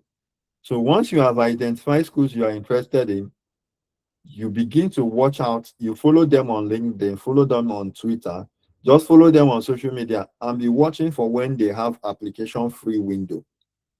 Okay. Means if you apply that period of time, you don't need to pay any shishi. Okay. Applicants who meet UA's fee exception requirement will not be asked to submit payment. If you have an application fee waiver, you will be prompted to enter your code on the payment page. So once you get a waiver code, you enter it on the payment and they are going to waive it for you. You will not need to pay. There is what we Okay. call requesting for fee waiver based on financial hardship. If you write, tell them, say, things hard for you, oh, things hard for you. Oh. If you write, tell them, say, things hard for you, oh, things hard for you.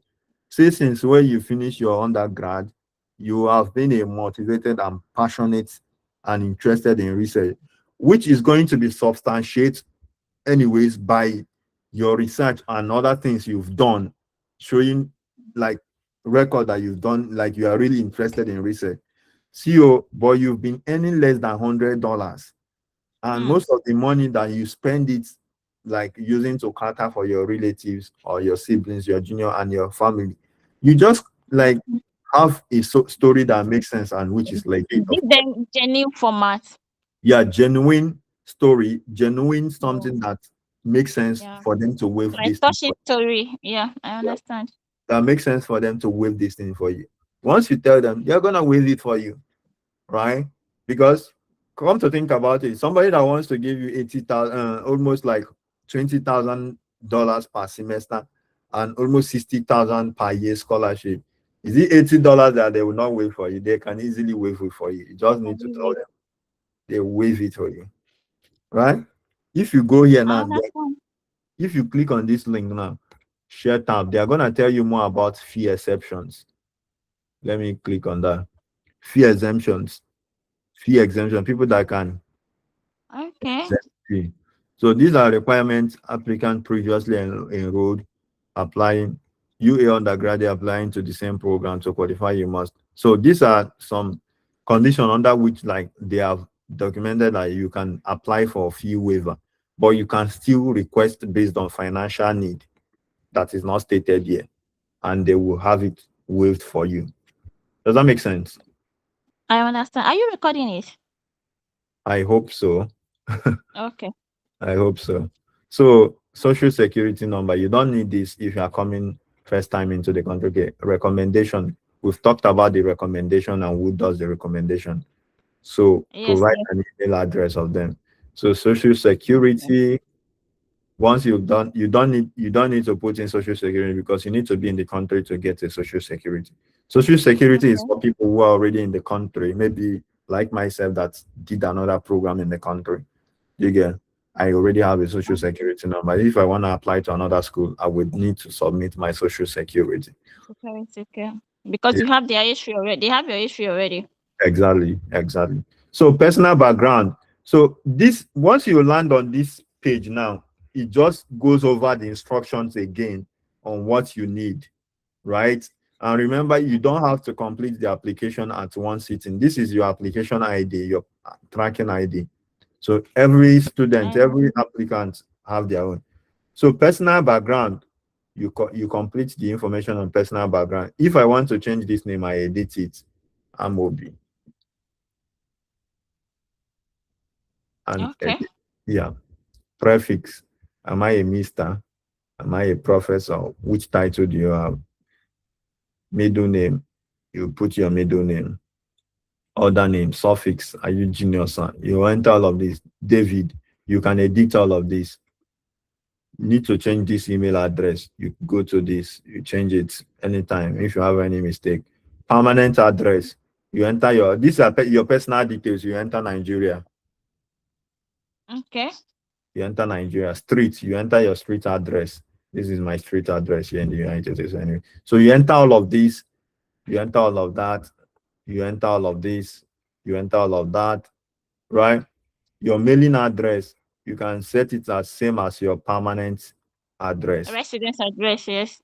Yeah, you set it same as your, once you click it, what once you fill there will be automatically populated here. Like that, you enter your phone number. Once you enter your phone number, you enter your sex. Are you a male or female? It depends. You can Okay. choose. You enter your date of birth. If your date of birth is not consistent with what you have, you edit it here. Native language, Okay. English. You enter it. Are you entering as a first generation student? You enter yes or no. Yes. Yeah. Country, birth location, country because Nigeria. If you're in Nigeria, the thing is gonna like will be showing you Nigeria. That's because Nigeria. that's why it's just populating it with US. So do you live full time in Alabama? No. Because you are coming Oh, in today, you don't live full time in Alabama. All right. Yeah. yes. So just to add, Alabama is just University of Alabama is one university in Alabama. There are other universities and colleges in Alabama. Do you get? You can just come to a particular state, just like you have. What is your state? Ondo, right? Yeah. Depending on the I'm state listening. you are, I'm listening. yeah, depending on the state you are from, or this, like United States has about 50 other states. You can go to a particular state and find all the whole universities in that particular state and search for the universities and look if they have a PhD or a particular program in that particular area of interest you want to go to. Citizenship, Uh, yeah. Which citizenship are you? Nigeria. Type it, enter. So it asks you to fill out that current expected visa. So for people coming in as students, you fill in as F1 visa, right? okay. Good. That's it. So yeah, so once you do that, there are these are other types of visas anyways you can apply to get into the US. So that's why I told you there is a lot of visa. So if you're an F1 student, if you have a wife or a husband, if your husband is gonna come with you, they will give the person F2 dependent visa. That is, you Yeah. depend on F1. So J1 is an exchange type of visa. J2 is also an exchange Type dependent of type of visa. visa. Yeah, so that's how it works. So you can see other one dependent and the main one H1B, H4 dependent on this person. So yeah, you get that visa expiration, you do all of that. So you have no current or expected visa type. You don't have it yet. You don't have it yet. You click on continue. Once you click on continue, it takes you on the next page. So you complete all of these things. International application type, you're an international. Overseas application type, on campus. Have you ever enrolled as a graduate or not? No. At the university. Application attribute, are you currently enrolled in the university? No. No. Are you a UAB student? That's another school. UAB, No. is University of Birmingham. Birmingham is another, like, is I another, know. yeah, place in Alabama. You are no. Huntsville, no. So you are not. You do this thing. Select your program of study, a full list of available program. Select your degree, doctoral. Do you want to do master's or doctoral? You select the one. If it is master, you select. If you are not set, select your cost of study. What course of study do you want to do? Is it so? Do you want to do romance languages PhD? Do you want to do criminology? Do you want to do whatever? Right? Communications, communication and information PhD, you select it. Select your concentration if applicable. Remember that each PhD must have a concentration. Media I know. processes effect. Campus, Tuscaloosa. Please check back June of summer application. How did you learn about? So please check back June 1st for summer or fall application. Have you Okay. have you referred by an agency? No. No. How did you learn about this? You can just select social media, anything that, Social media online. yeah, any place that you feel like that those things are not really important.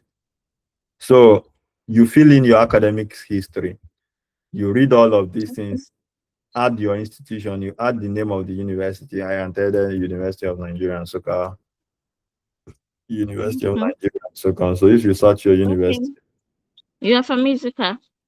yeah, Okay. University of Nigeria and Soka. So if you search it here, it's gonna pop up. What's your school name? Soka. Soka. So you see, my school popped up. My school is actually recognized. What is your school? I Let's beg you. call your school. Ambrose Ali University. Ambrose. Ambrose Ali University. Yeah. Ambrose Ali. Okay. Okay. Hopefully we get to see it. Oh, it's not here. I pray. I better not start her. Okay. Is it here? It's not showing here now. Ambrose Ali. Ambrose. AM. Can you see the form I'm filling? I see it now, but it's tiny. Oh, So I okay, think now. okay, Boma. Now. They Lucky, want me. lucky you. So yeah, you do it like that, graduates or masters. You fill all of this in dates attended. You put in dates you attended, blah blah blah. Okay, Major, and date of graduation. date of graduation, your CGPA, Mhm. something on a scale of 5. So depending on your skill, you specify it. Credit hours. You upload your transcript. Yeah, all right. So you upload your transcript.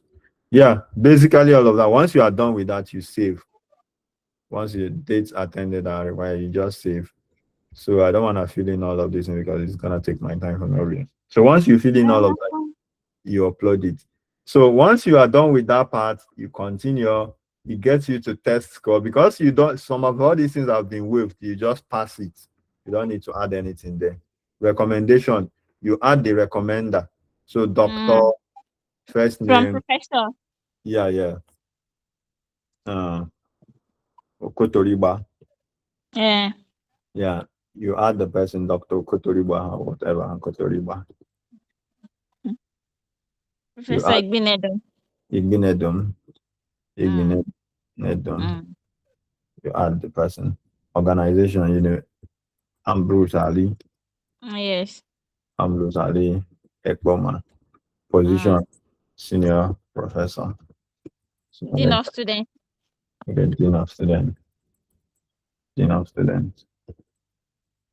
You add the relationship lecturer. Or, Yes. or you put academic. I'll go talk saying now your sugar daddy.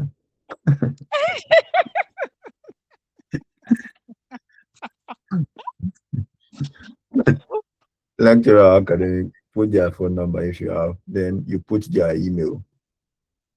Once you put their email, you put it. You can write or you decide not to write anything here. You say, hi, Doctor. Hi, Dr. Igbinedion. Mm. Igbinedion. Igbinedion. I'm applying to, come on. I'm applying to, I'm applying to, applying. How do they write? Applying Mm. to Sibina Uzuka you do. The yeah, right one. grad school at UA and allow and I'd appreciate if you can you can you can put in a recommendation for me. You can put in a recommendation for me.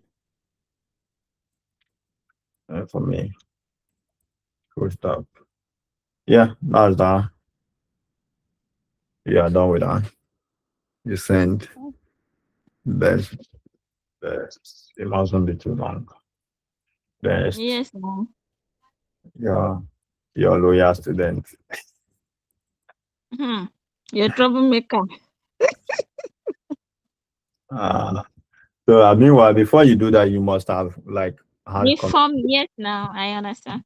conversation with them. So once you are done, you just send to the recommender, send to the recommender. So what is your email? Memu, Yeah, will you be able to write it there? yeah. Write your email. Call your email. Ah, God. Will you be able to pronounce it now? If I pronounce, will you write it? No, don't worry. I wanted to just send you what they are gonna send to the person so that you will see how it will Okay, look like. let me write it. Yeah.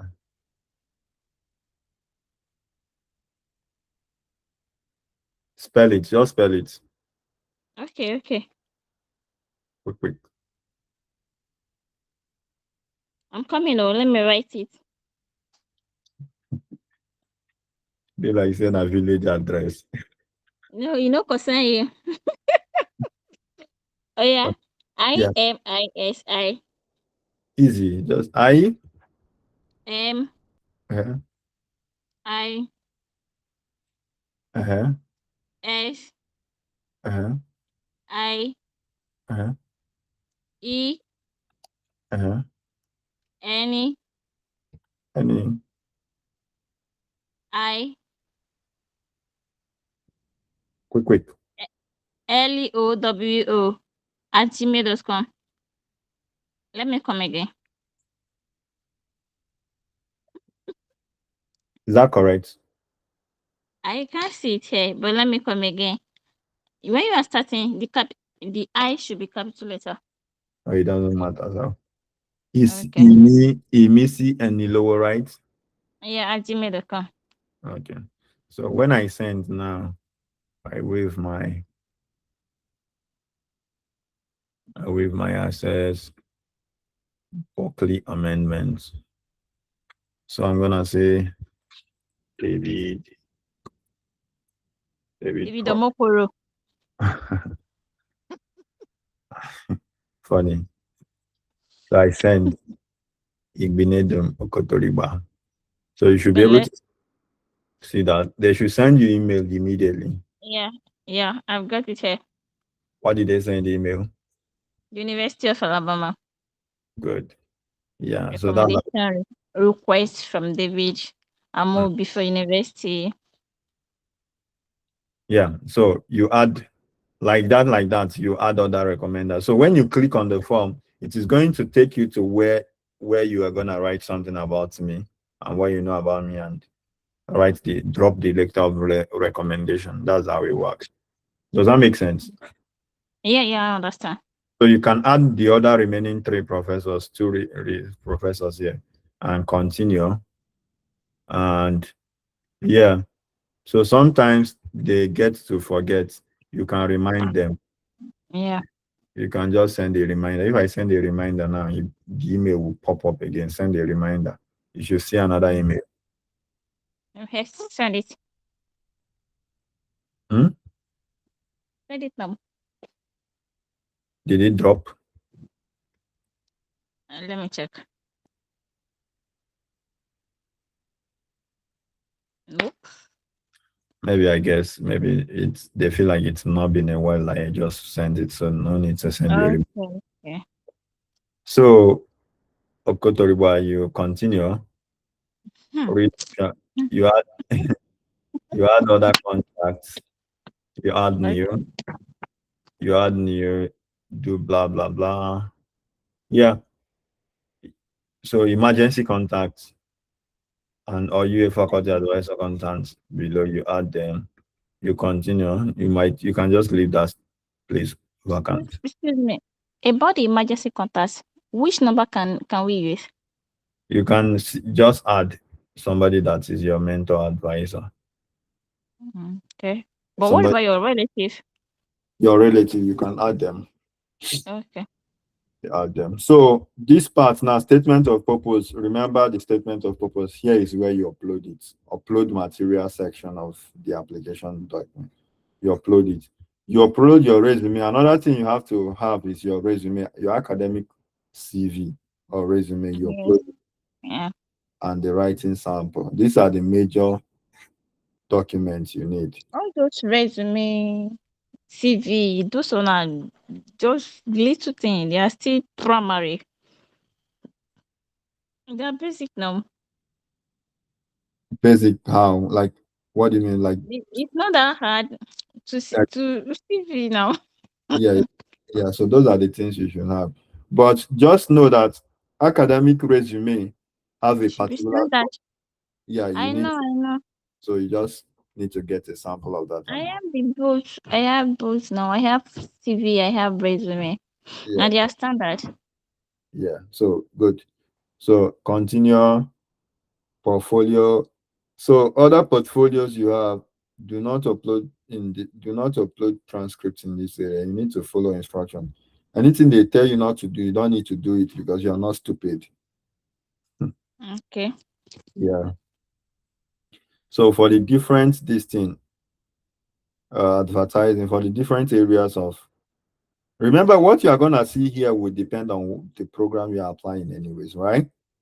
Remember Okay. Yes, I know. section. So this is communication specific. So you do all of these, start upload whatever they tell you. If they tell you to upload a video, you make the video and upload. Okay. For them to know that I'm not a robot. Yeah, something like that sometimes. Yeah, I know. Yeah, so once you are done with that particular session, sometimes you don't see a button to continue here. What you can do is come here So direct. you sent another mail? Okay, they've sent the email, right? Yeah. So I think your network was either lagging or slow or something. So it's just Yeah. landed because I I sent know. it. Yeah. So these are other things. Have you ever been convicted? Have you ever been sent to jail? You need to answer these questions. Maybe no company gets convict into their country. That's your brother now, be Lord. He's still there. Yeah, let's go. Can we not talk about that matter now? Yeah, so you need to answer all of that so that they are sure you're a Okay. safe human being to bring into the country. So Okay. yeah, after that you continue. You continue.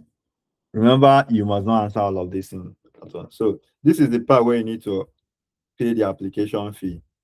So you see now, application fee is $80 because you are an international student. For domestic student, it's $60. Do you have an application fee waiver? So once you say yes, it will allow you to enter it. And once you enter a right application fee waiver, I understand that application fee are non-refundable. You just enter and continue. It is going to waive it for you. So Okay. you just put it, then put your signature as your name. Your signature as your name. My signature has my name. Yeah, your signature. They will say, in place of your signature, please type your full legal name. That's what it means. Okay. My name as my signature. Yeah. Okay. So you type it, you confirm. So now this is the review of your application. So all these places showing red means that they are not complete yet. You need to complete Oh, them. yes, I understand. Yeah, so we have detected the following errors with your application. These errors must be corrected before submission. So you need to Yeah. complete all of these things. Once you The are, omitted column. yeah, good. Yeah. So all of that, you click save for later. Anytime you come to this page, you just click on, instead of clicking start new application, you click on what? You continue our application. You see that Yes, just is in progress. You just start from where, open application and start from where you stop and continue filling the thing. Go to any of the sections and complete. So whenever you are done and your application stuff is complete, it is going to show you submit button to submit. thank you. Is that correct? Is that clear? Yeah, yeah. Yes, Yeah. I understand. So that's how it works. That's how it works. And that's that for the application proper. You can see now, since we've been doing this, have I paid anybody? I've not paid anybody actually. No. You just need to apply, gather your application materials and apply. And when they give you admission, you will not pay anything until they give you admission. You will not Okay. get anything until you are sure that you have an offer. Do you get? You will not Okay. pay anything. You will not pay anything until you all of these things you are very sure that you can actually come into the country. So because the journey is very long, let me tell you the other processes. The other processes would involve now, because once you have an admission now, this is for the school. That is the first step. The next step would be the immigration part. The immigration part is where, like, okay, now immigration needs to know what you are coming into the country to do. Okay. So now you want to go and you now tell the immigration that, CEO, I have an admission offer and a job offer from this school, a research assistant offer from this school, and I need to go and complete that program. So how do you tell immigration? There is what they call I-20. That I-20 is what the school is gonna send to you via your email, and that is what you are gonna present. That is what you are going to use to apply to visa. Does it make sense? Okay. So with Yes, that, yes, I understand. yeah, with that I-20, you apply to visa. So visa typically you will pay like $180. That is the Yeah, application fee for visa, $180. But before you start paying all of these things, you need to be sure of your admission, right? At that point yeah, in time now, if you have an admission, honestly, ways to raise money will just quickly come. But if you don't have an yeah. admission yet, nobody can even agree to borrow you money. I cannot borrow you money. Nobody. Yeah, I'm not even sure if You you cannot very can. You get okay. I sometimes, understand. yeah, sometimes there are some people, some agencies, they are focused on helping people that have an admission to actually pay for their flight, pay for their visa, pay for all these things. Just when that time comes, your brain is gonna be activated to find solution. Let me tell you for an instance, when I got an admission, when I got an offer, I used to say I don't have money. Like I wasn't really rich. I have like I earn, now Nigeria is Nigeria. You might be working by, but you are not really. When this Mm-mm. kind of things comes, you will see that you don't really have money. Do you get? So at some point, I was really confused. I went to Twitter. I started begging on Twitter. Yeah. So those are the things you can do, but you mustn't go and beg on Twitter. And to be honest with you, it's not even the Twitter begging that eventually helped me get money, because you need to know how to tell a heart touching story for people and have visibility. Your story needs to go viral before people will not be touched to actually help you. There is a way you can actually do it, right? I think Um, there is also provision right now for like people to actually collect loan and fund some things related to international travel opportunities, because they know that once you travel to here, you'll be able to pay. So all of these things are facilities you can consider and just bring them up to be able to pay for all of these things. So you don't allow that part of like, I don't have money to stop you from starting that's right. and Yes, actually I know. offer. You get. So most of these things you can do them without paying Shimbai. And yeah, that's the part of this. That's the part about this. That's about the application. Yeah. I think maybe some other time we can deep dive on how to search more schools, how to find professors that are doing research, just to understand the whole landscape and make sure you are prepared, right? So I am going to give you an assignment. The assignment would be for you or whoever will get to watch this thing is based on Okay. whatever program you are studying. Just go find like other schools. Find you mustn't.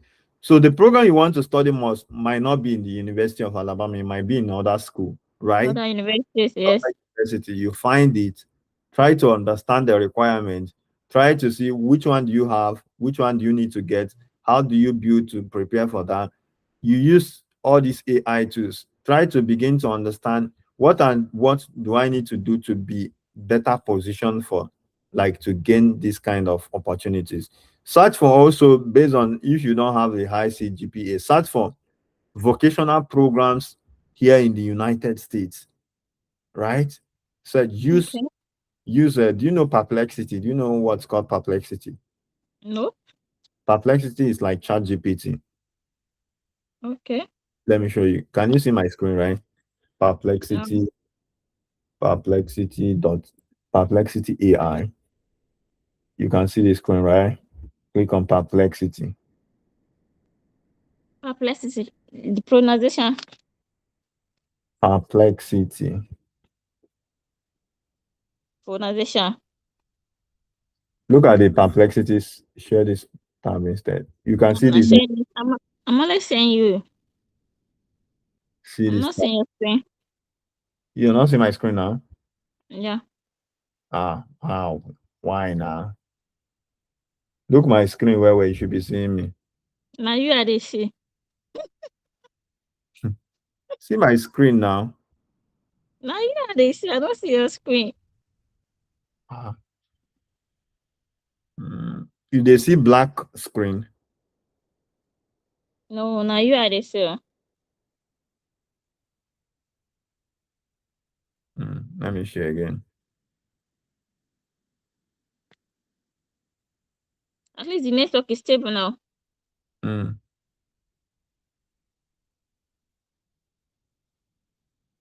Can you see now? I think it's coming up. Okay. Okay, I can see it. Good. So now this perplexity now, you have this Sorry. you have perplexity now. Once it's just like ChatGPT, the same way normal ChatGPT is now. So once you come into this perplexity, you type list find me vocational programs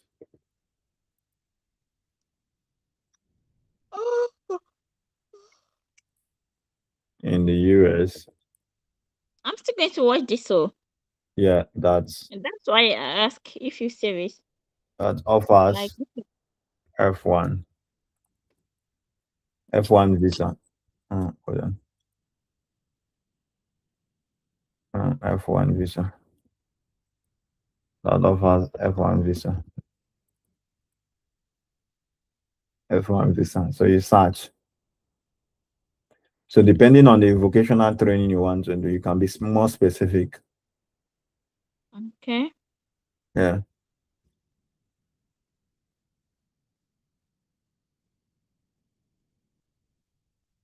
So good options to check. Here are some good options. So UC CLA, UC CLA extension, Portland Community College, career technical programs for F1 students. F1 is the type of visa they give you as a student. You get that's why I Okay. did F1. So with some certificate pathways. So full-time certificate program that support F1 student, UC San Diego. These are some schools. So if you want to maybe say you want to be specific about cybersecurity, How are you? medical assistance, automotive mechanics, What on? What automotive on? mechanics, or you want to do animation or design, you want to What include on that now? Yes, no. part of your query. Once you do that, you can be able to, yeah, get links. So once it finds you these things now, you ask it to provide me with the links. Provide me with the links to these schools, to links to the school portals. It's gonna populate you with that. You now start checking them gradually. You just be checking. Yeah. So you see now it provides the link. You can see now it provides all the links. You get now. It even makes other recommendations for you and What helps you on? do all of these things. So that's how you begin to search for other vocational programs that can accept your tutu if you don't have like a high CGPA. So you start Wow. positioning for all of that, right? So that's it. That's it. After I schooling, yeah, after doing this program, you might decide to take up maybe an advanced program. Already you now have a diploma in. what I want you to do? It depends on your target now. So that's what, What I want you to target do? yeah. Bro, forget that. If I see me to come over there without education, I go come. But as I don't So get money, I will prefer the way this way. yeah, so that's how you do all of these things.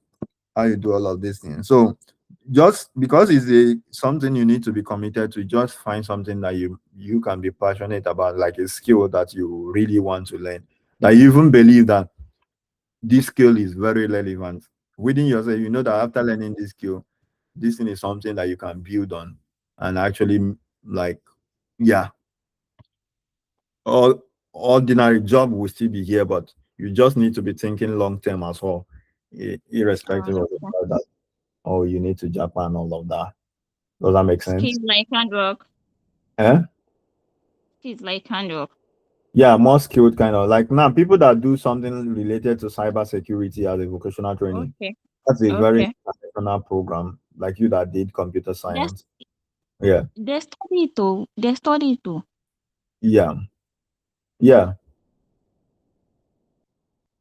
Which So school? Like Is there So any course? Is there any special program for it?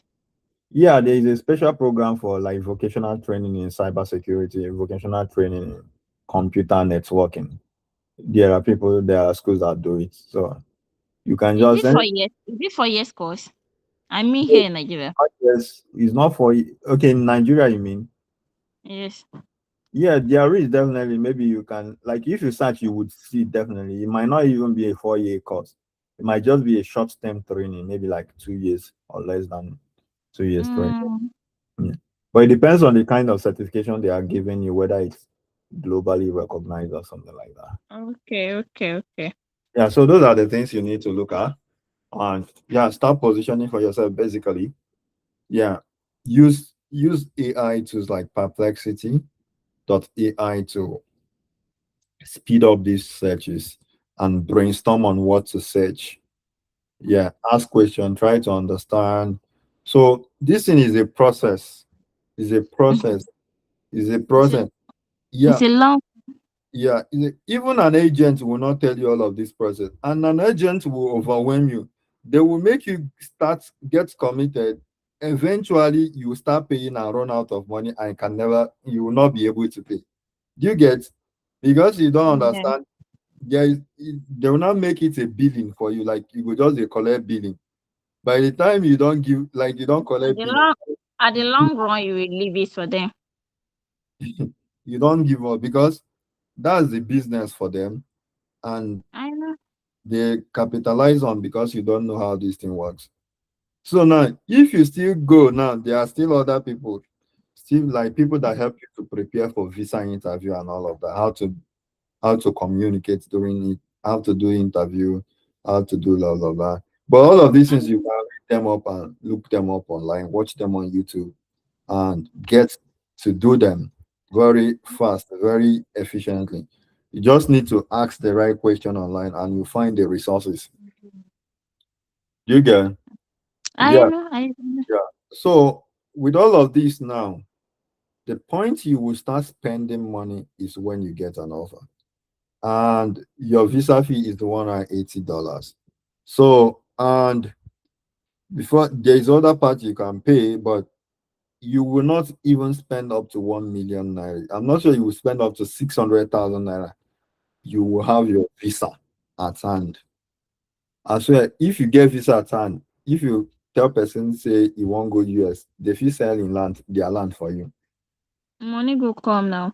Money go come. So all of these things, people don't tell people this, but that's I how it understand. works. That's how it works. And I've just given you a tip of an iceberg. It's now left for you to become more curious and try to understand, come up with questions, search online yourself, dig deeper, try to engage with conversation, try to just ask questions, try to see what other people are asking when where people present those kinds of questions or opportunities. Try to see what people are doing. When they ask that there is this opportunity, ask what are the requirements, because those people they don't tell you the requirements.